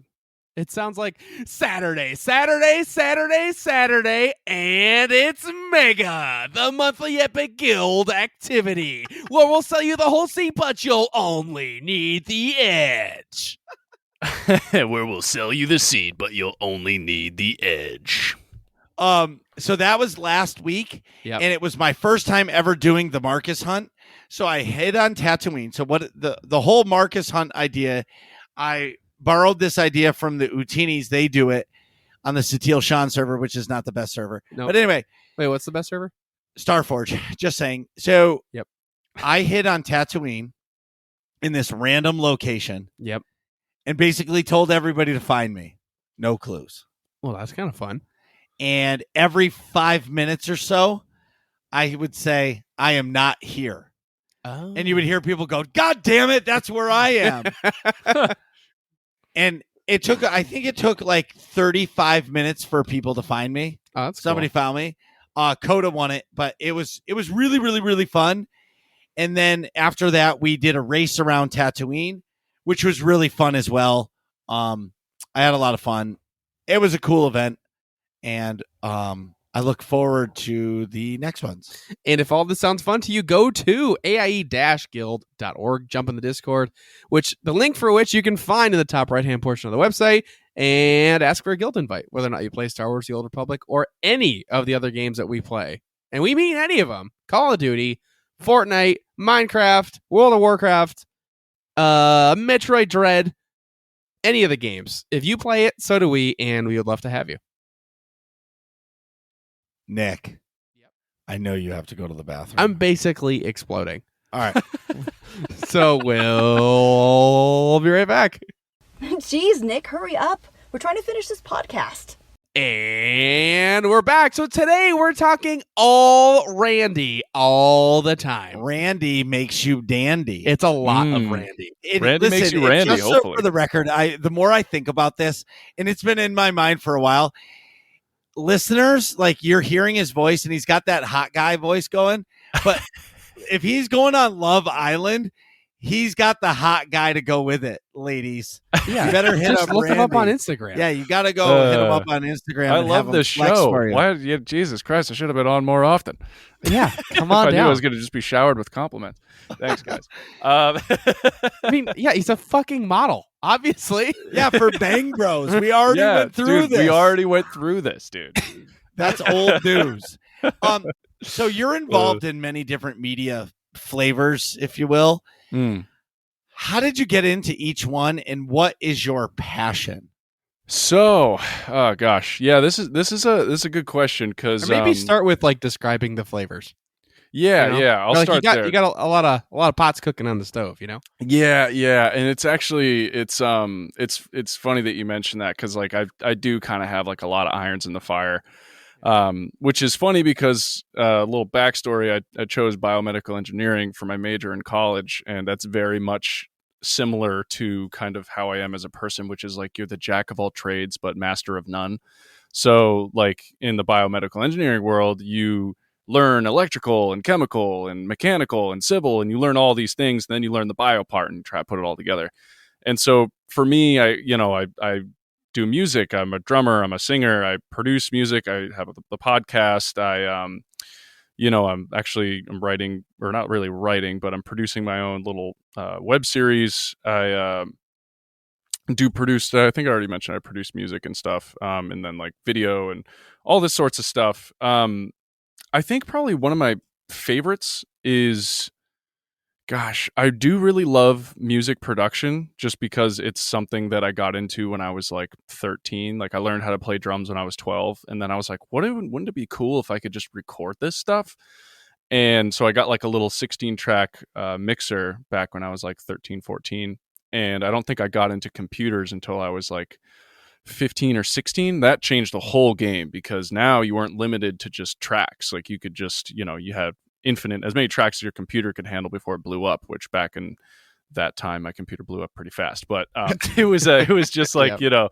it totally opened a whole new world for production. And so I think music production will always have a special place in my heart. Right now, the band that I'm working with the most is Scooped Up, and they're kind of like a skate punk band. But the new single that they just dropped that I produced got over 100,000 views on YouTube. Wow. So I was actually, and for a skate punk band, like this isn't like a rapper, this isn't like a like Yeah. skate punk is a What's very the name of it? the name of the song or the name whatever. of the so the name of the band is Scooped Up, and the song that they released was Reruns. They have an album in the works. We're still kind of, I think they have like one or two more songs they need to hop back in the They're almost studio at for. 2K. They're almost at 2K subs. Yeah, well, dude, Jimmy. So the lead, I would say he's like the leader of the band. He's the singer. He's the guitar player. He writes a lot of the stuff. They all write the music together and stuff. But Jimmy's kind of the most involved with the creative media aspect of it too. He comes up with all the video ideas. This new one that's dropping for Dyslexic that's coming out in December 3rd. That one is a funny fucking video, and I can't wait. Like they lay into this like silliness factor, Scooped Up, skate punk. So a lot of their videos and their content's all funny. Like he's really good with graphic design and stuff. So like he edited, just as an example, he edited this one. What's that guy's name? David Letterman. He edited like this classic David Letterman video about, and they're coming out with their new CD, and like David Letterman literally whips out a CD and it's Scooped Up's album. I don't know how he like did this edit, but it looks so funny. And so he does a lot of like advertisements and stuff like that. So I'm really happy that like, stuff I'm working on is actually doing really, really well. So I think Scooped Up, because of their like niche genre, will actually go out and do really awesome stuff. And then Joe Ego, he's my cousin. He just dropped his album that I produced, and that's more like hip hop. And we actually filmed a video for that really recently. I think it was like a few weeks ago. And as an actor, they needed like a mob boss, and it's not really my character type. I usually get like guy next door, boy next door, whatever, or like love interest or things like that. Like I get dad a lot, like just like relatable dad. And so this one was mob Or boss. the stepson. Yeah, stepson. That's right. but you're Step but bro. you're just my step bro. Yeah, so that's kind of like the roles that I tend to get, and so it was cool to play this mob boss, and that video was a lot of fun because there's actual like dialogue and shit in it, which is the video kind of tells a story. So I have a feeling that will be a really successful video that was shot by Isaiah Providence, who's a really amazing up and coming cinematographer. Has like just really good equipment and a really good head on his shoulders. And it's actually super funny. He travels every time he does video shoots. He travels with his dad, and his dad's an older guy, and his dad cooks. So this guy was cooking up friggin' fried chicken and like lasagna, and he even had fucking like strawberry shortcake desserts on a music video set, which was like one of the best catered sets I'd ever been on. That's awesome. And yeah, but I guess so. I'm obviously doing a lot of stuff. I think my favorite thing now, as much as music will always have the passion in my heart of hearts, acting is definitely kind of taken over, and I've sort of reduced my time with the music to make room for the acting. So a lot of irons in the fire, but it's like, okay, if I really want to go somewhere with this acting thing, I have to cut out all of my music clients. So I wrapped up a few albums this past year, and I pretty much just leave the door open for Scooped Up because they're doing such good work that I don't want to say bye to them, and they're a lot of fun to have around. So it's nice to sort of keep that in there as just like a fun little thing for me to do. But the acting has really kind of taken over because it is dude, everyone's an actor. That's the thing. It's like, it's almost like when I say I'm an actor, it's like I say it confidently, but I also understand that like there's so many people that'll just be like, yeah, I'm an actor. And it's like, okay, well, like, what did you do? And it's like, oh, well, I was like in a background role for like such and such. I'm like, okay, so like, everyone's an actor if you're a background actor. Sure. But being able to, do the line work is like a whole other world that is way harder than I ever thought it would be. I think acting is one of those things that people know is challenging, but they know it's challenging for the wrong reasons. They'll be like, oh yeah, I don't know if I could ever memorize those lines and do that in front of people. It's like, dude, the memorizing the lines part is the easy part. The hard part is really nailing the believability. And the believability is step one. Just if you can be a believable actor, you will book network TV. But if you can be compelling and believable, that's when you kind of go into that next level. And what's funny to me now in the viewpoint of an actor is that, like I'll watch a movie, like we watched Eternals, right? And there's some legitimately awesome performances, and like I can tell like hours and months of work went into the prep time for each one of those actors to do each one of those scenes, all just for us to be like, I don't know, 6.5. You know right. You know what I mean? So it's like I totally I think I have like a softer spot for movies now, because I'm like, damn, like that was a really good performance, and even though this movie kind of sucked, it wasn't the actor's fault. It almost feels like when you go out to a restaurant and you have like a subpar experience, and you're like, well, it wasn't the server's fault that the food sucked. Right. You know what I mean? It's a very similar idea that I have. And actually, I was a server, so I have a lot of those experiences where I'm like, well, I'm still going to tip the server because the server did their part.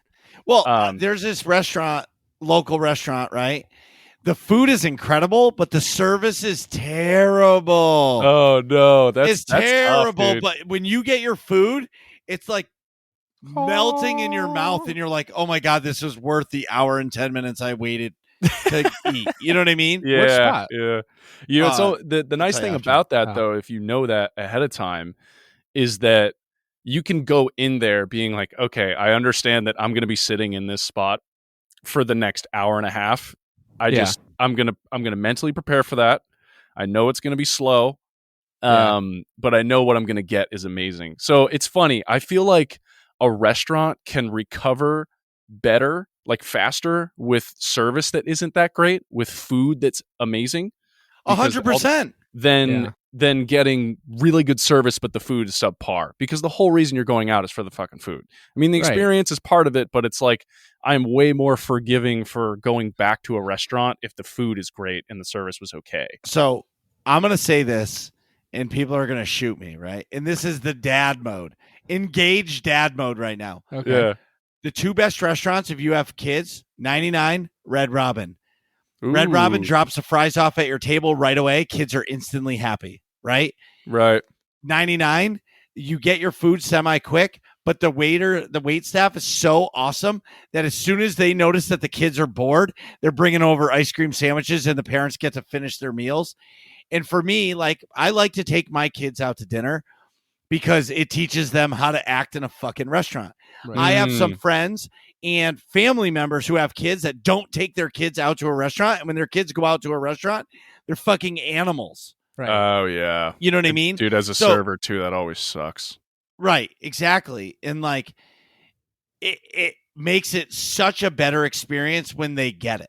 You know what I mean? Like if right. I go Yeah. out to a date with my wife, obviously we're going to go to a nice restaurant, but that happens like once a fucking year, Right. you know? Yeah. But like you were saying on how you're preparing, like the cook is preparing your food to taste delicious. He has no idea, or she has no fucking clue how long it took you to get your beer at your table. Right. Oh yeah. Yeah. They just see the ticket and they're going to cook it the best they can. They don't know that you've been sitting there for 40 minutes waiting for a fucking hot bread. Right. You know what I Yeah. mean? I will say sometimes they do know though. Sometimes, yeah, sometimes sure. it gets like, they're like, oh fuck, they've been waiting. Right, But exactly. Those are those crazy nights though. Yeah. Have you ever worked in service at all? Yeah. Yeah. Yeah. Okay. Were you a server or a cook Yes. or No, I was always a server. yeah? Where did you serve? Breakfast joints. Kind of sounds like we're talking about the military right now. Where'd you serve? No. Breakfast joints. Like I never did dinner. I love like the breakfast lunch thing. Yeah. Loved it. And I was a dishwasher too, so like I get it. Like I've been working forever. Like as soon as I could get a work permit, I was fucking washing dishes. Dude, why are we the same guy? Why are we the same guy? But bro, That's it's the so same thing I awesome. did too. But honestly, like the best part-time job I ever had, was Big Y. And that's a grocery store for everybody Yeah, else. he's That's from not Connecticut. He knows. he Yeah. knows, but Yeah. everybody Oh. from in Australia listening to our show have no idea what Oh, yeah. Big fucking Y is. Yeah, it's a grocery Yeah, store. dude. right. If So they could even get outside with their COVID situation right now, Oh, all right? right. Oh, that sucks. It sucks. Jesus. And there's like no case. Whatever. Anyway. Yeah, sorry. I didn't Mo- mean to moving devolve it on. like that, I but- do not want to start going on that rant. Yeah, no, we won't. Sorry. All right, that's my so- bad. No. So what I'm saying is, so that I started off, and back then, it was very gender specific. So I'm old as fuck. I'm 38. It was very gender specific. So if you got hired, and you were a man, or a boy, or a teenager, whatever, you were a bagger. And if a girl got hired, she was a cashier. Yeah, It pretty was much. it was the way it was. Yeah. That's just the way it was back in the day, right? So, Made for some awesome, like, flirty dynamics, though. bro. Okay. Listen, like I was okay, I'm not gonna lie. Marcus felt that statement. He's like, 100%. Oh, yeah. Like, You're just bagging for the hot fucking yes, cashier no, like, dude, and like they didn't want to in our version of Netflix and chill back in the day, they didn't want to chill after work. I wasn't bagging their groceries. Right. The fucking front end manager could have told me to do it, and I'd tell him I gotta go pee. Right. Like, you ain't giving me the time. I ain't bagging your shit. "Eh." And this lady's got 2 fucking carriages full of food. Good luck. You know what I mean? That's But- awesome. Oh, shit. Yes, but dude, that was the way it was back in the day. But what I'm trying to say is, like, that job was amazing. All I did was bag fucking groceries and like help the old ladies bring out their groceries to their car. Yeah. It was fucking great. It was the best part-time. If like you're listening to this and you're looking for a part-time job, work at a grocery store. 100%. It's And fucking, and you meet people. Like towards the end of my tenure. Okay, so the store loved me so much that they made me the lead bagger. Yeah. Okay, What does that mean? I got to train all the baggers. Oh, Right. So, hey, by the way, when groceries come in here, you put them in a bag. oh no, dude, there's Dude. a process, no, bro. There's No, a you got to process. square the bag. Yeah, you You can't gotta be shit. at least fuck it 8 up. items on Oh, average. shit. Yeah, you can't fuck it up because if it's too heavy and like if the bag gives out or somebody gets hurt because of it, the That's so store funny. can get sued. Like, Dude, there's and you can't but anyway. mix raw meats. Well, You got to so- go separate, and then they got cleaning products. Wow, Dude, look it's at all- me. I'm the asshole here. well, Oh, no, yeah, no. So hey, I hey, just bag tell the I- shit. Can you tell I did the yeah, same whatever thing? you do, don't put the meat and the fucking bleach in the same one. Oh, dude. that's- Oh, Yeah, Yeah, you're that- fired. But anyway. kind of sounds like that. Yeah. But here's where it won. I won. So once you were the lead bagger, you were like in the circle of the hiring of the new baggers. So I told all my fucking friends to apply for a job, and they all got jobs as baggers. So Oh, shit. fast forward to 38-year-old Marcus, it was a really bad idea. Well, obviously, you're fucking 16, and all your friends are whatever. Yes. 16, Yeah. and all your friends are bagging Yeah. with you. So, yeah, but the problem is let's say one of my friends had their license, we would be doing gravity bong hits before work, and I would be so lit out of my mind, like I couldn't even talk. Like, you ever do like you know how there's like the 2-liter bottles? Yes. But there's the whole 2 liter? No, yeah, but it was the 3-liter. Oh, where'd you get a 3 liter from? Jesus, what the- Walmart? Yeah, what the you hell? know, dude, from Big Y back in the day, they sold that shit. Oh, right. So we would do those gravity bong hits in the bathtub before we went to work. Oh my god, Dude, I was wrecked. So then, as I got to know the whole crew in the store, did you know that in these grocery stores, when they're baking cookies, like a little kid can get a free cookie? Okay.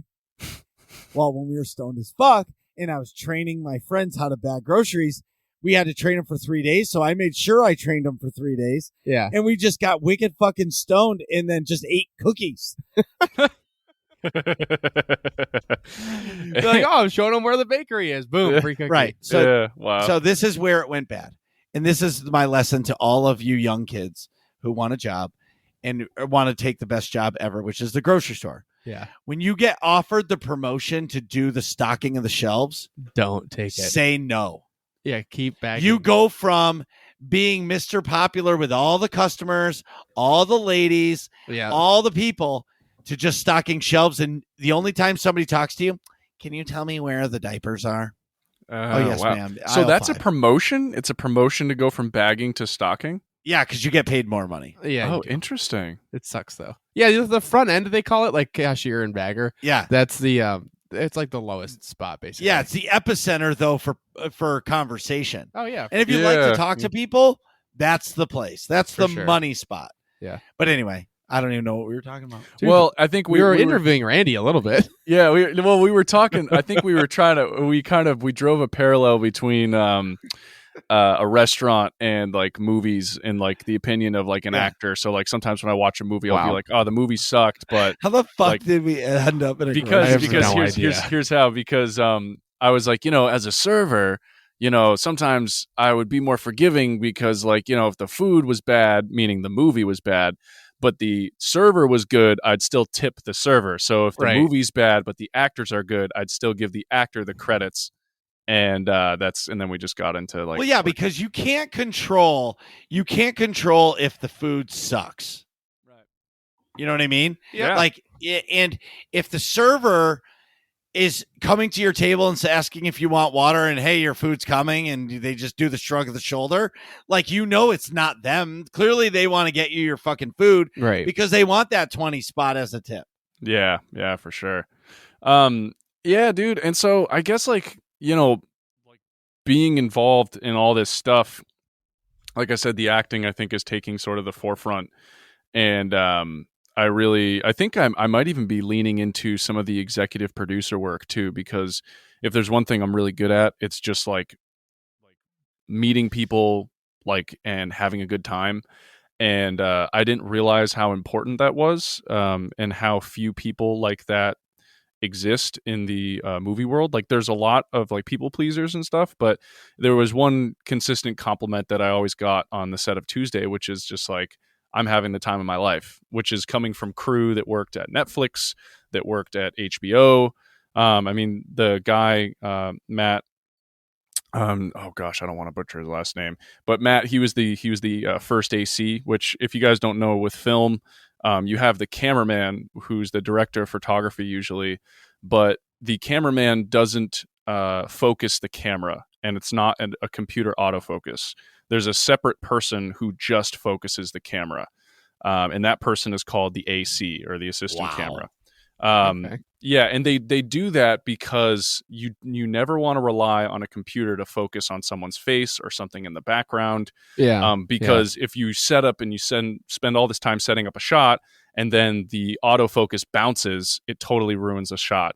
And so what you do is you have a separate person called the AC, or assistant camera, and they sit there with a little dial, and they will literally dial in the correct focus. Now, this can be done through a few ways. You can actually, I don't know if this is boring, but you can either do focus peaking, so you can have like a screen that shows you what's in focus and it'll highlight it in red, or you can literally use math. So they will, when I was on set as like the lead of this movie, the first AC and the second AC, which is just like the first AC's like first mate, the person that helps them out. They would take a measuring tape, put it on my nose, and then draw a line directly to the camera lens. They would measure that distance, and then using a mathematical equation that they have, they can detect exactly how far away that is given the lens size and all that, and what is going to be perfectly in focus. Now, Your nose has never looked so good. Exactly. That's how we got on Bang Bros. and so it's funny because like it sounds really easy if you're standing still, but there's Right. so many scenes where you move from one place to another, right? So you're following Ooh. markers that are on the ground.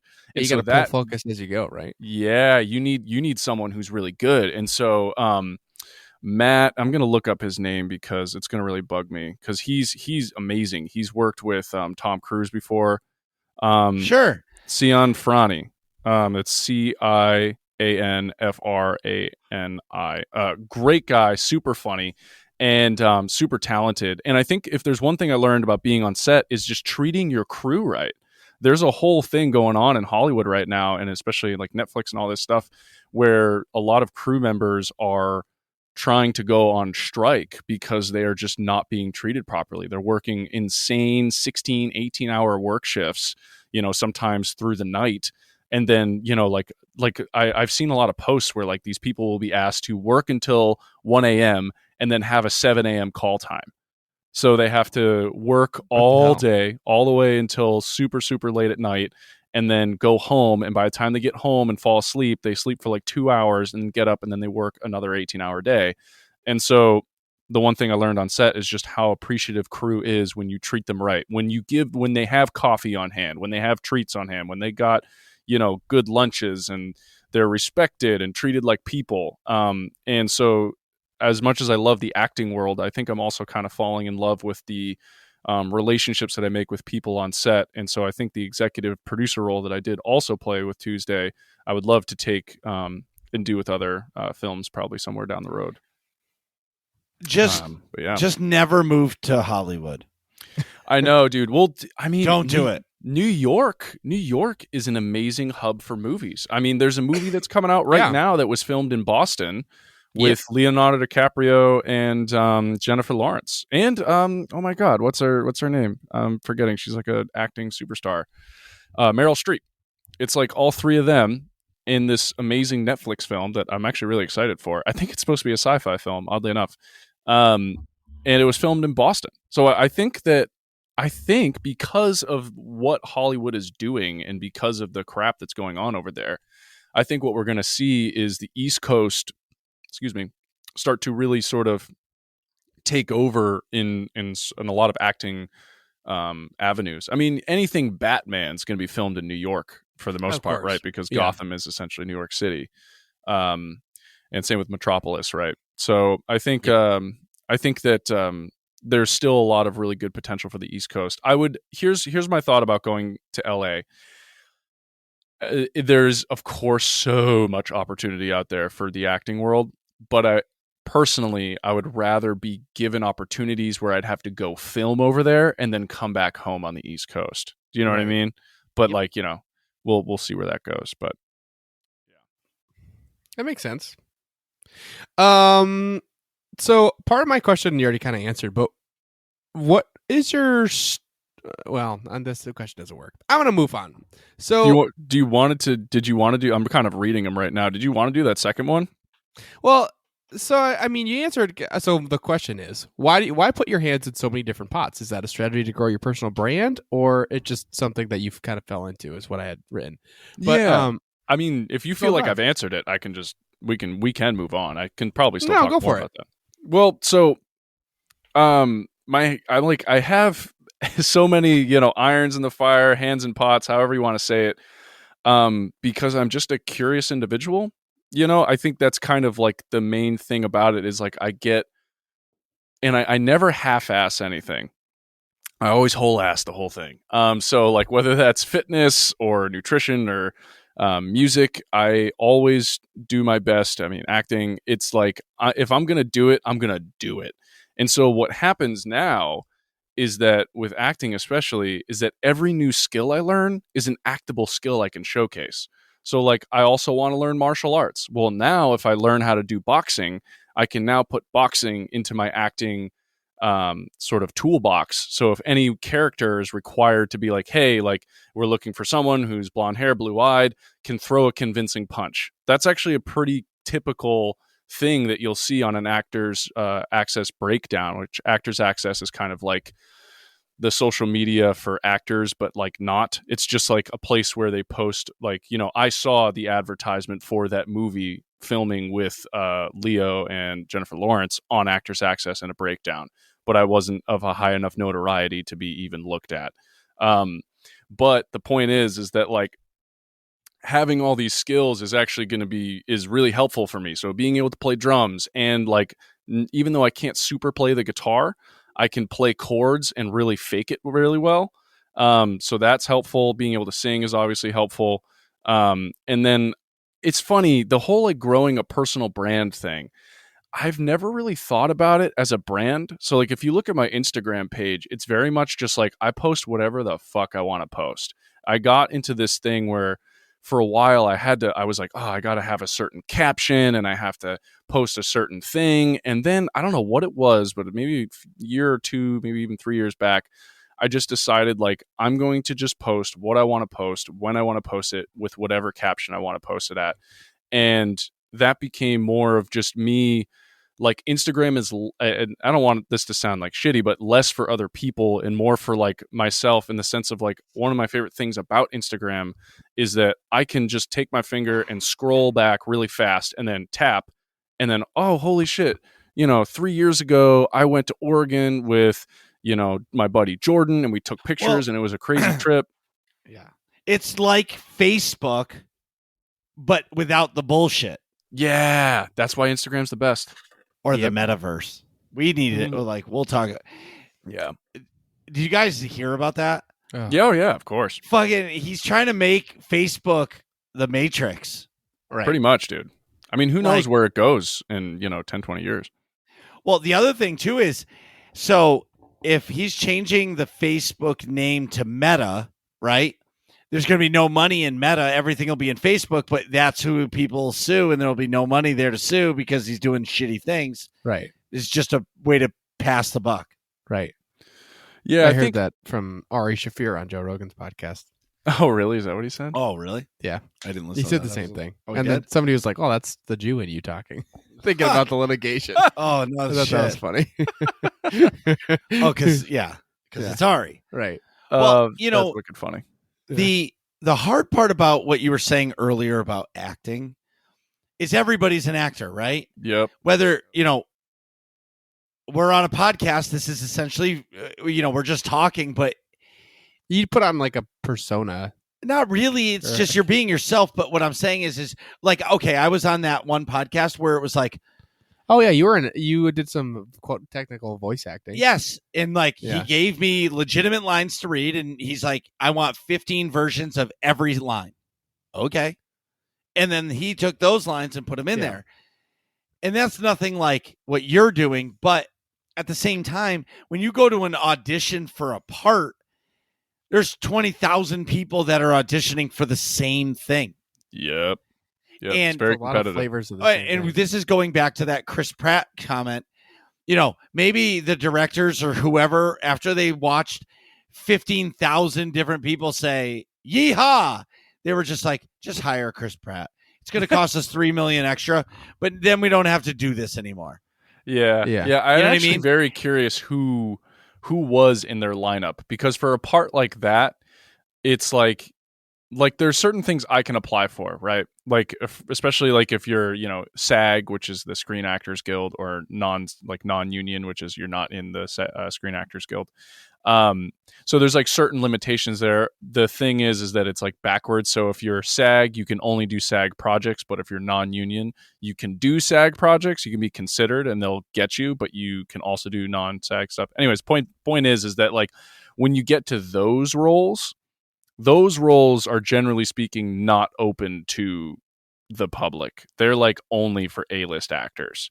Yeah. So I'm curious from the pot of A-list actors who they were considering that could have also been Mario and or Garfield, like all these people. It does, like, it's interesting to me because I feel like people just think that they knocked on Chris Pratt's door and he was like, yeah, sure, which maybe, like, there's the thing is, like, it very well could have been just because of how much pull he has as an actor. But I think they probably need the Mario movie to do good. Yeah. Right. And I feel like that's like a hit or miss movie for me. Like, I'm not like Jack Black in it makes me want to see it. Period. Well, yes, Me too. yes, but what I'm saying is Charlie Day as Luigi. Oh yeah, I know. But again, it's not, for me. If it wasn't the cast, you'd be like, I'm not going to watch this movie. No, it's definitely not. It's true. You know what I mean? So they had to go big. They you know did. what I mean? Like, yeah, I don't know. So, but I feel it's hard for everybody now to become an actor because, like, now you can sit at home and make your video of like your, I don't know what you would call it, your audition tape. Yeah. Your reel. They're called self tapes if you're submitting for an audition. All right, yeah. So your self tape, like, but it's at the same time, it's not how good you are; it's who you know. Yeah, I think there's a lot of truth to that because I think that who you know can really get you in places, and sometimes your fame can get you in places too. Like, for example, Addison Rae is a lead in that Netflix high school drama show with the actor that was also in Cobra Kai. I forget what his name is. But I think the other thing is too is that, like, realistically, like, if you suck, you suck. Like, I don't care who you know. Like, a lot of these casting directors, like, they are going to be watching the shit, and at the end of the day, it's what's going to make money. And so if you legitimately suck, like, you're not going to make it. And the thing is too is, like, we'll look at something that's produced really, really well, right? And we'll be like, that person's not a good actor. But what they did was go through 200 people that sucked way worse than whatever you saw. And the other thing is too is sometimes it's not even suck. Sometimes it's just like, they say actors' choices. Like, it's such an open-ended thing. But, like, sometimes someone will just say a line just slightly differently in a way that just makes sense to the producer, and they're like, oh, well, that's the guy, that's the girl. Right. And sometimes those choices are really big. Like, the script will say Johnny cries when he sees his mother die, and that actor will go in there and not cry. And not crying during a crying scene can sometimes be the thing that gets you the part, because sometimes what people do is they overshoot things. So they'll say something, and they'll something sad happened. Oh, well, I gotta cry. But in reality, this believability part is that, and Robert De Niro has a whole thing on this where it's like, you could have heard just some really terrible, awful news, something really terrible happened to your family, and you'll still have that same look on your face, the same face that you have when I'm talking to you right now. And that is so compelling because it allows the audience to read into you. And I think that when people are cast for certain things, sometimes it's just something like that gets them in. And the thing is that, because we're kind of going back to this whole, like, it's who you know, and I totally agree, but I think the who you know part gets you the audition, but it might not get you the part. 100%. You still have to perform. Right. Yeah. Just like if you know somebody that works at company A that can get you a job, they'll get you the interview, but if you go in there guns blazing, smashing skulls, you're clearly not going to get the job. Right. Yeah. Right. You can only show somebody the door. They have to walk through it. Right. Yeah. And of course, there's of course the times when it's like, this person they're an actor, but they kind of got the part because, they're buddies with the director. And so, they got the part that way. And that, of course, happens too. So I don't want to say that never happens, but I think like just being in the acting world for as long as I have, and it's not even that long, is I've just seen so many actors, and I've just like everyone thinks that they're the next amazing thing. And Right. the most hilarious thing is because I've done a lot of these like casting director workshops. So I've done like workshops with Lane Coonan and just like a bunch of people. But the point is like, these are people that are casting for like these Marvel shows, and they're casting for, these NYPD shows and all these big places, and they'll give direction, right? Like, so you'll perform your piece, or you'll do your piece for whatever reason. The word performing is like, people are like, well, it's not a performance. I'm like, okay, like whatever, semantics here. But it is. It is a performance. Like, right. Yeah, right. And that's how I view it. But it's like, oh, it's not a performance because a performance isn't believable in a performance. I'm like, okay, like we get it. You're an actor, and I get it. But anyways, the point is like, you'll do your performance, and what'll happen in these workshops when you're working with these like high level people is they will give you advice, and they'll have you do the piece again. And so what happens is, and it's always surprising to me how often this happens, is you'll have someone talk back to that casting director. I'm like, yo, this casting director legitimately just cast Ryan Gosling in the new movie.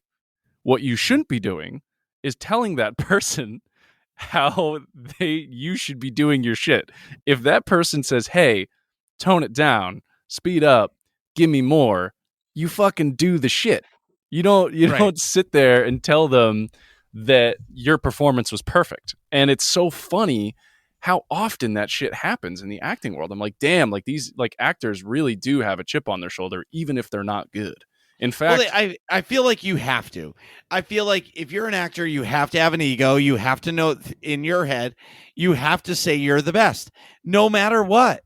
Because if you don't, like they're gonna the screen director or whoever is gonna eat you up for lunch.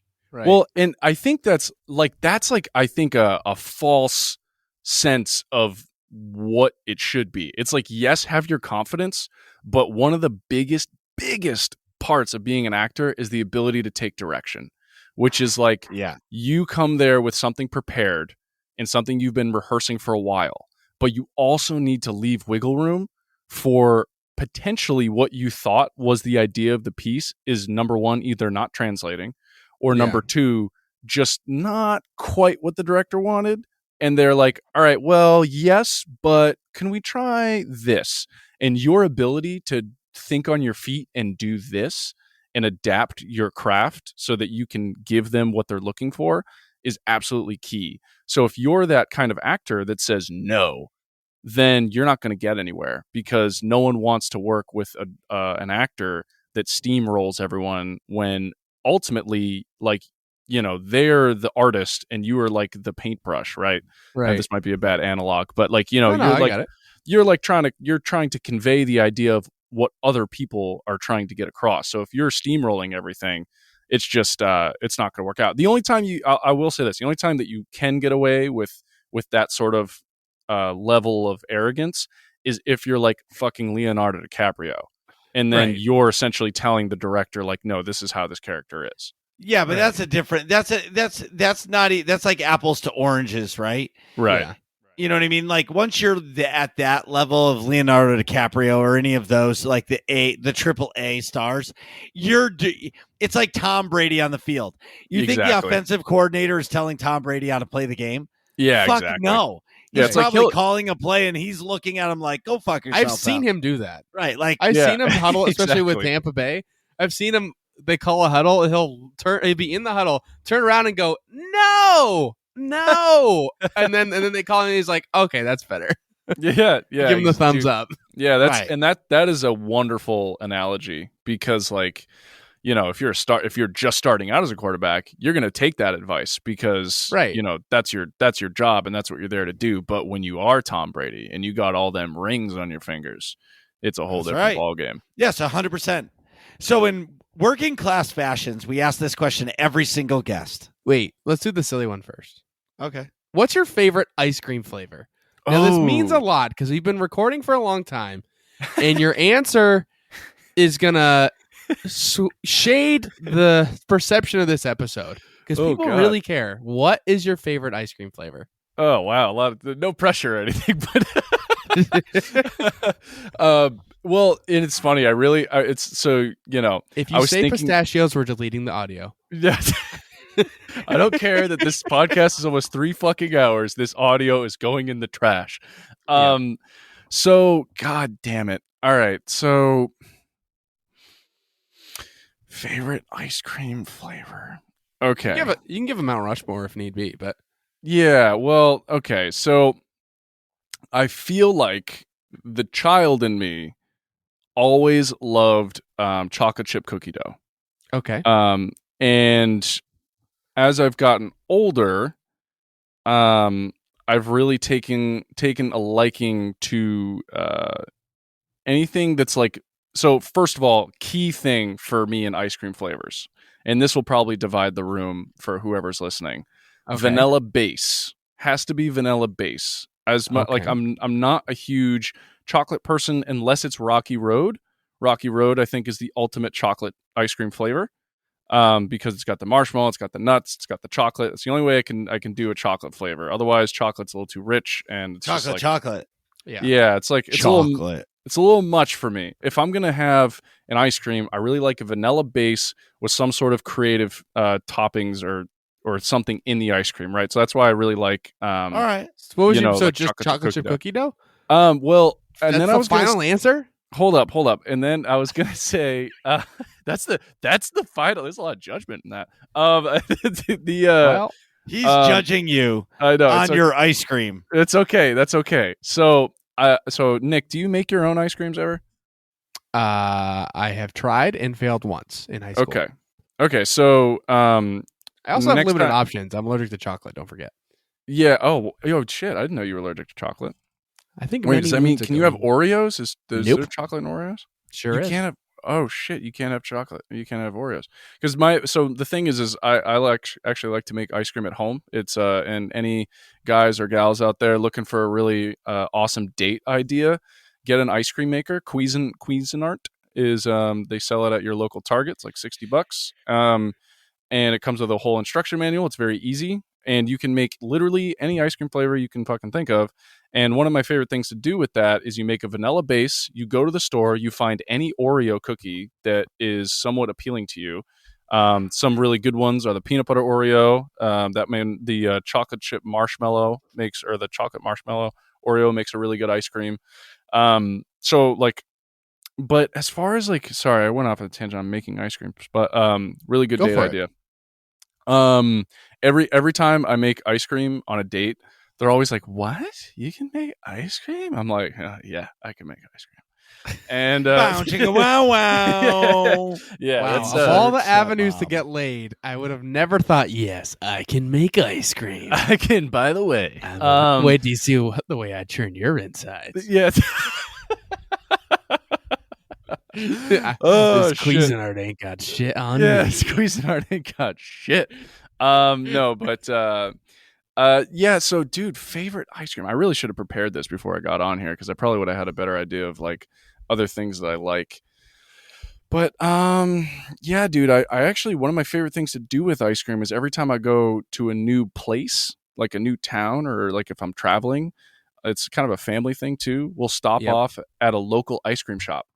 And we'll just try their ice cream. And you would think oh, Randy, don't you get your favorite ice cream flavor? No. Every time I go somewhere, I get some ice cream I haven't tried before, which is kind of risky, but sometimes pays off really well. Like this one place I went to, I got a raspberry white chocolate chip. I think it also had peanuts in it too. And it was unreal. It was so good. I was like, holy shit, this raspberry white chocolate chip nutty ice cream. You know, amazing. Randy, I gotta say, hold on one sec, Marcus. You really missed your calling. So I know you're a good, I'm sure you're a good engineer. You're great at playing music. modeling, acting, all these things you're good at. But the thing the thing that you've done the best throughout this show is filibuster. You should have been a politician. You just spent 10 minutes talking around ice cream by not answering what your fucking favorite flavor is. Yeah, I know, dude. That's because it's tough, man, and I don't have an answer. Rather than to make a decision, yeah, you talked around your favorite flavor for 10 minutes. Yeah, That's professional filibustering. Bravo, sir. Yeah, catch me the other side of that too is Nick is he's a variety ice cream eater. Yeah. Some people are. He doesn't judge. Yeah. He just tries. He just appreciates as he goes. Like I said, the key is vanilla base, and then like some crunchy shit. Yeah, some like texture in there. Yeah, I tend to some sort of texture of some kind. But I feel like if I'm gonna judge a place off their ice cream, see, dude, you're allergic to chocolate? Damn. Yeah. So I'm curious to hear your favorite. But it's fucking fake.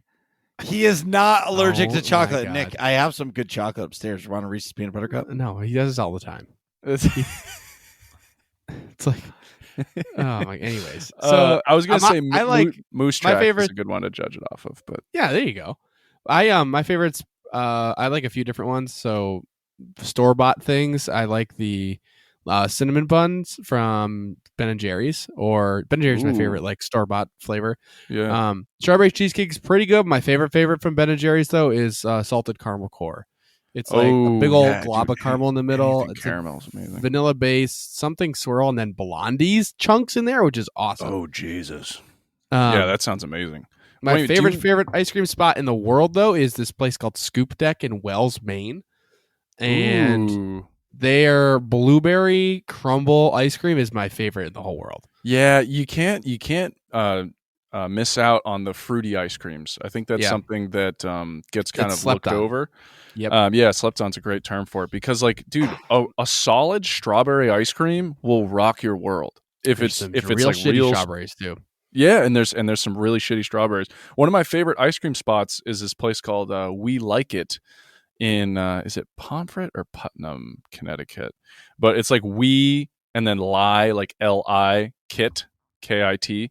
And it's on this farm, and as they often are. They make the waffle cone like in an iron in front of you. So they'll pour, if you order a waffle cone, they'll put it on the iron, they iron it up, and then you get it, and it's like a hot waffle cone with the cold ice cream. And then you can actually go to the farm, and there's like a little mini petting zoo. They got donkeys and friggin' bunnies and ducks and all this kind of stuff. It's kind of sounds like I got to bring my kids there. Yes, I was actually going to say great spot for kids, because what's better than like ice cream and farm animals? But beer. Beer. It's definitely a good spot. What about you, Marcus? Do you have an answer? You must have an answer for this if it's part of your show. Vanilla. Just plain vanilla? Vanilla. Wow. There's no fucking thing better than that ever. You and my little brother would get along great. We see, this is the funny thing. We go on these family trips, and we go out to all these fancy ice cream places, and this fucking kid just gets a vanilla milkshake. I'm like, dude. Hell yeah. That's Marcus's guy. Like, listen, okay. Fuck, here we go. Burger or steak? Dude, I eat steak. I'm not kidding. I eat a steak every single night of my life. All right, so I prefer a burger because you can eat a burger anywhere you go. Yeah, you're running out the door, you got a burger in your hand. You have to prepare a steak. Yeah, a steak isn't just throw it on there and fucking cook it. Yeah, because like you can eat, like we all can eat a well done burger, or we can eat a like medium rare burger and like still devour it.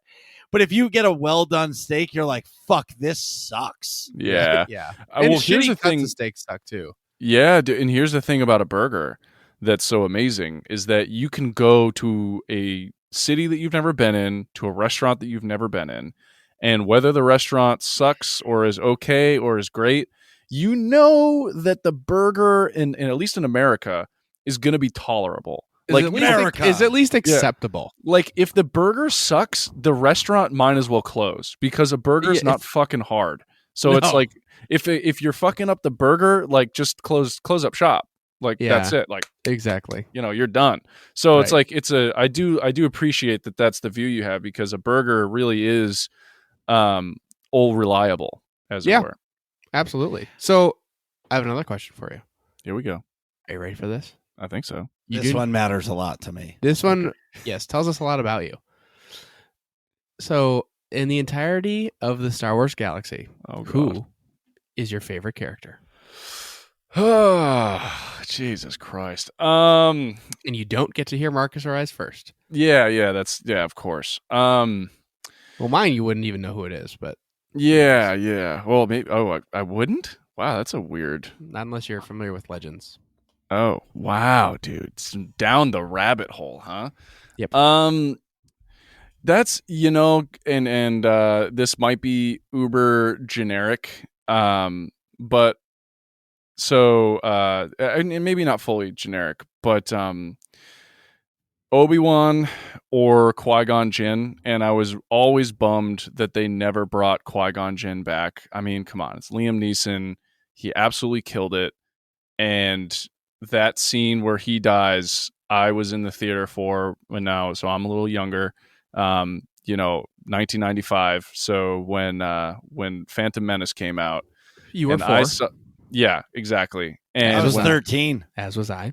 And so and by the way, dude, this is actually wicked funny. So my family loves Star Wars. At least they did, before they kind of went off into the new saga. My uncle hates that one. Yeah. Not the prequels. He actually digs the prequels, but the No, I gotcha. sequels. Anyways, so when I was a kid, for that movie, they woke me up in the middle of the night and they got me dressed in an Obi-Wan Halloween costume. Oh And- my god. to watch the premiere of Phantom Menace. I'm so proud of you right now. And dude, like there's this really wonderful picture of me in an Obi-Wan costume looking confused as fuck as a 4-year-old, like, why am I awake?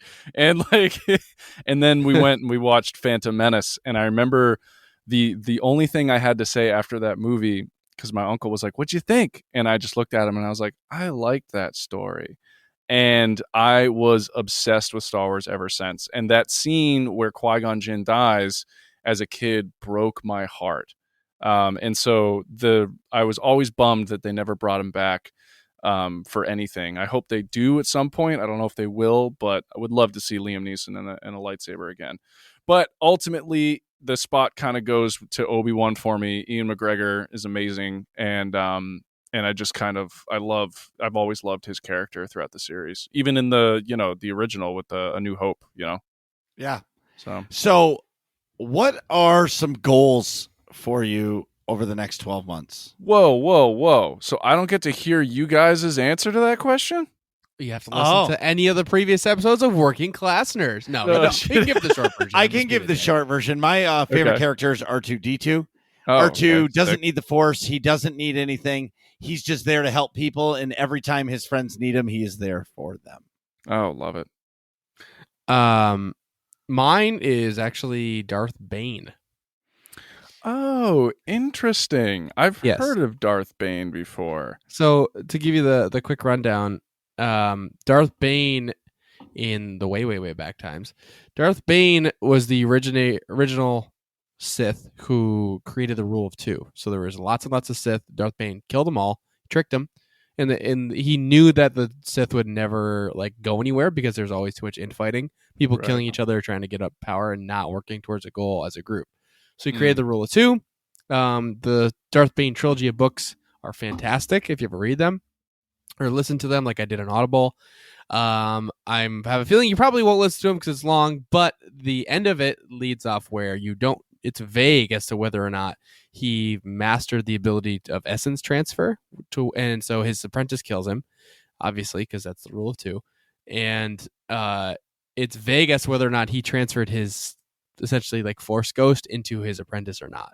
Oh, interesting. So in Revenge of the Sith, or sorry, no, that's not the right movie. Rise of Skywalker, when Palpatine's like, I am all of the Sith, the shtick is that Darth Bane has indeed been forced essence transferring himself into all of the apprentices, all the way down to Oh, Palpatine, and interesting. he is all of the Sith. Yeah, there's by the way that last film there is forever a joke with me, with the whole like, so you're telling me that it's been Palpatine pulling the strings the whole time, becomes a daily joke between me and Adam every time we watch a movie or whatever. So like if we watch something, it's gonna be like, you're telling me it was John Patine the whole time? You know, we just add whatever the person's name is and Patine. So it's just, anyways. But yeah, dude, that's cool. So Yeah. I can go into that question that you asked before. All I was like, wait a minute. Goals. Yeah, goals. So my ultimate goal, like dream, like absolute dream, as at least in the acting side of the world, three. So 3 acting goals for my lifetime, which would be, and you know, whether they're possible or not isn't really a question for me. It's just dreams, right? Number 1 is to be like a Jedi. So to be in some sort of Star Wars universe, not necessarily within the Skywalker saga, which is why I was excited that you showed interest in like stories outside of the Skywalker saga. Oh yeah. Because I would love to, wield the lightsaber and be that sort of next Obi-Wan in a way, which is maybe why Obi-Wan's like one of my favorites. I just loved his character type. So that's number 1. Number 2 is to be Terry McGinnis. So Batman Beyond. I would love to play Terry McGinnis in the live action Batman Beyond, sporting Bruce Wayne, the elder Bruce Wayne, as Michael Keaton. That would be like a dream duo for me. So like me and Michael Keaton in Batman Beyond live action. And then the final one would be to play as Hercules in the live action Disney movie. So those are kind of like, and I guess like if I was to throw a fourth in there, it would be a lead in a romantic comedy. I watch a lot of rom-coms. So ladies out there, yes, I love rom-coms. Anything with Ryan Gosling is a great movie, or Ryan Reynolds, you know, we all know that. So those those I do, I'm a sucker for those. But yeah, stuff like that. Oh, dude, any comedy would be great. Anything with Will Ferrell or fucking all that stuff. Short term movie. Yeah, pretty much like, I mean, it kind of sounds like, oh, wow, it's good. Just wants to do any movie. But like, you know, the big 3 and then like a rom-com. But I have a feeling it'll be reverse order. So it'll be something where like I get in as a rom-com, and then because those are a little bit like, they'll give those to people that aren't as famous. And then I would get into some of the more other roles through the less expensive movies like rom-coms. Because those other ones are like millions and millions of dollars, where it's like, you know, some rom-coms are like millions budgets, but it's never something like a, you know, live action Hercules would be. Right. Of course. But yeah, so 10 years. That's awesome. I think I could do that in 10 years. Sure. Because that would place me at 36. So I think within that time frame that's possible. At least one of those things. But anything is possible. Yeah, I mean, dude, there's if you talk to my acting mentor, he's very much into the manifestation and affirmation thing. Oh, yeah, the secret or whatever. Yeah, which I think like so my acting mentor is 71, and so he's like, oddly enough, become one of my really close friends, and it's really interesting being super close with someone who's in their 70s, because they have a whole different outlook on the world. And so it's really fun to hear him talk, even if like everything coming out of his mouth isn't something I 100% agree with or whatever.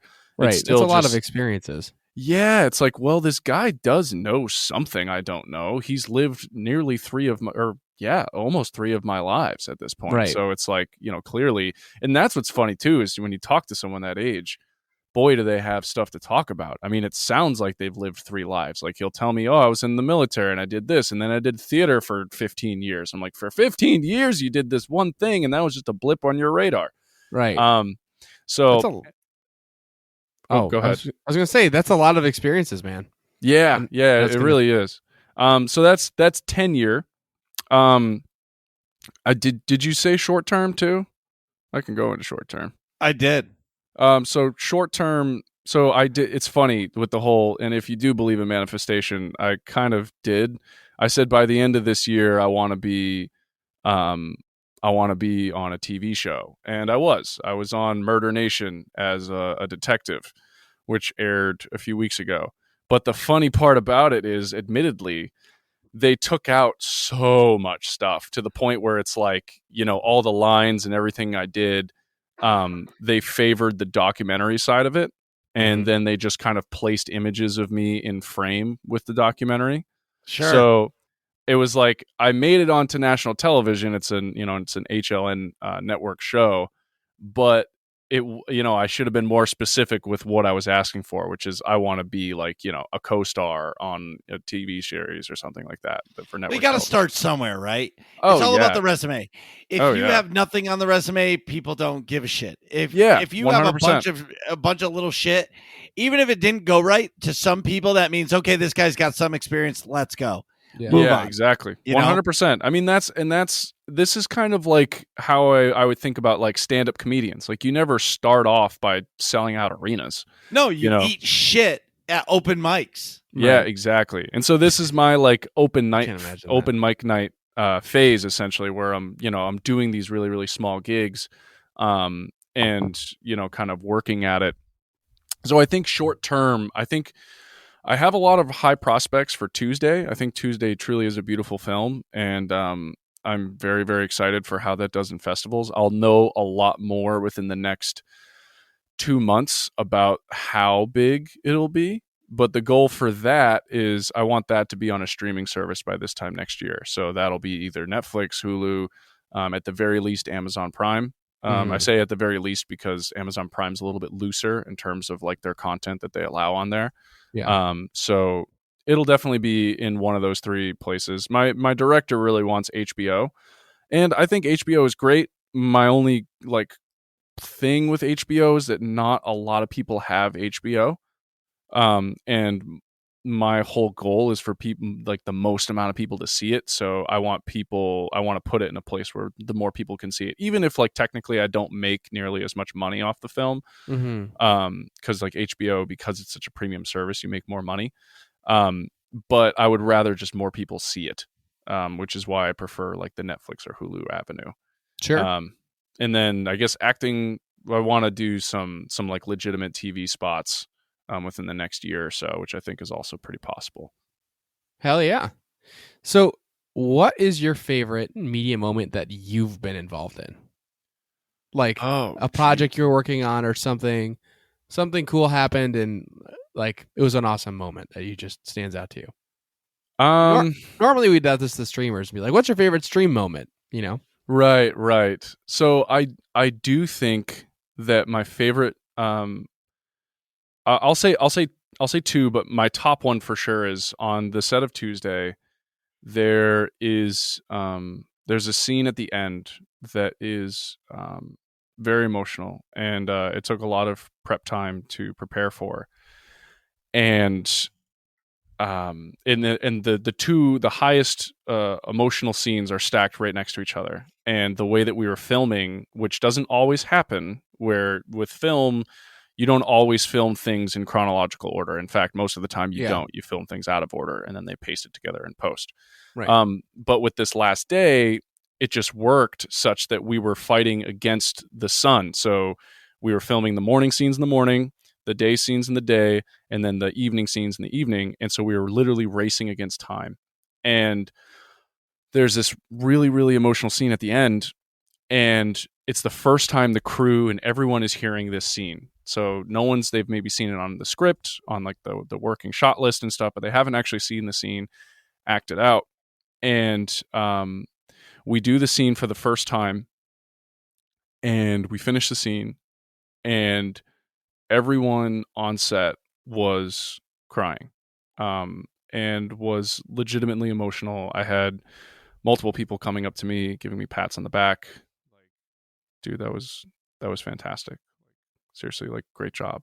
And that was, take one, which of course, you have to do the scene. I think like I 8 more shot times or whatever. Yeah. We have to. So how we shot that scene too was we had to shoot because we're racing against time. A little fun fact about this: when inevitably, I'll definitely like invite you guys to like a theater premiere when it does premiere in theaters, because I do want to host one just for like friends and family and stuff. But there's this ending scene that's at the dining room table. There's a 2 shot of me and the character playing my father, Dana, whose name is Frank in the film, and we shot that. And then I was like, hey, I really want to shoot close-ups for this scene. And so they shot me first because I had a window behind me. And then it was all of a sudden, now this is during the summer, it went from the sun was out and it's like 7:30ish, but it's getting kind of low. And then it's like, okay, well, now we have to set up cameras to shoot your father, Frank's character. Across from you, yeah. Yep, for the one shot and like over the shoulder shots. And now it's like the sun's gone. We don't have any sun. So this is where gaffers are the lighting crew. And this is Ryan McCunley, an amazing gaffer, like absolutely so fucking talented, and all the rest of the crew so fucking talented.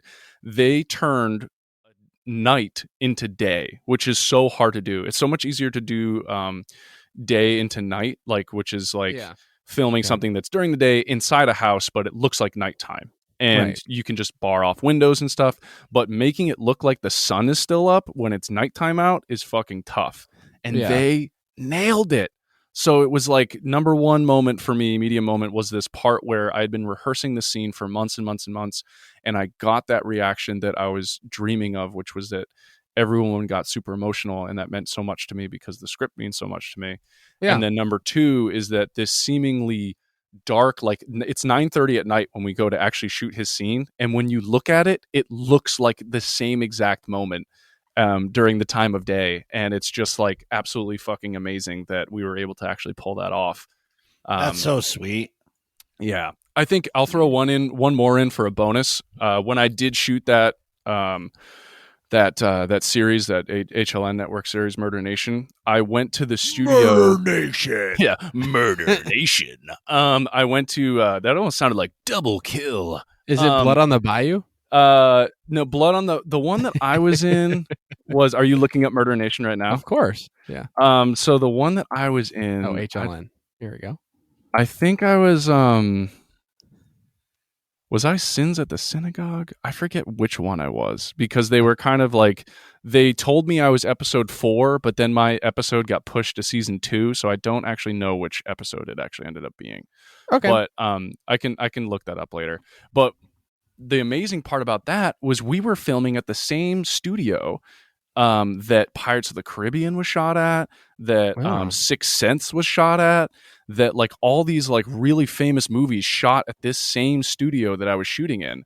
And so they had like all the posters with like, you know, everyone's signature up on there. So like Orlando Bloom is signed right next to Jesus Christ, the guy that was also in Pirates of the Caribbean. I'm completely drawing a blank right now. Help me out here. Come on, he's I got Johnny Depp. Thank you. Isn't that crazy? Yeah, Johnny Depp. So like his signature's on the wall and stuff. And like, dude, this place was huge and like the biggest green screen you've ever seen in your life. Like I'm talking about like 2 houses stacked on top of each other inside a room. And then that was spread across like a neighborhood. It was a massive green screen. But they would build these sets like literally like from scratch. Like people, when they say like quote art department, is like such a visual understatement, because you get there and there's people with saws like sawing out windows and like making it look like it's like a sunset and like all this crazy shit. So anyways, the third part to that of this very long answer would be being in the same studio as Pirates of the Caribbean. Hell yeah. That's awesome. So, hey, Randy, tell everyone where they can find you. So you can find me and my show, Bone Apple Tea, on any sort of podcasting platform. That's Bone Apple Tea, literally just exactly how it sounds. For Instagram, that's Bone Apple Tea V. So Bone Apple Tea and then like TEA and then V. Otherwise, Instagram is Sure Thing Man. And yeah, I mean, I guess that's it. Yeah. Awesome. Well, thanks for coming on the show and making the world's longest working class nerds. What are you guys talking about in here? Find out next episode of Working Class Nerds.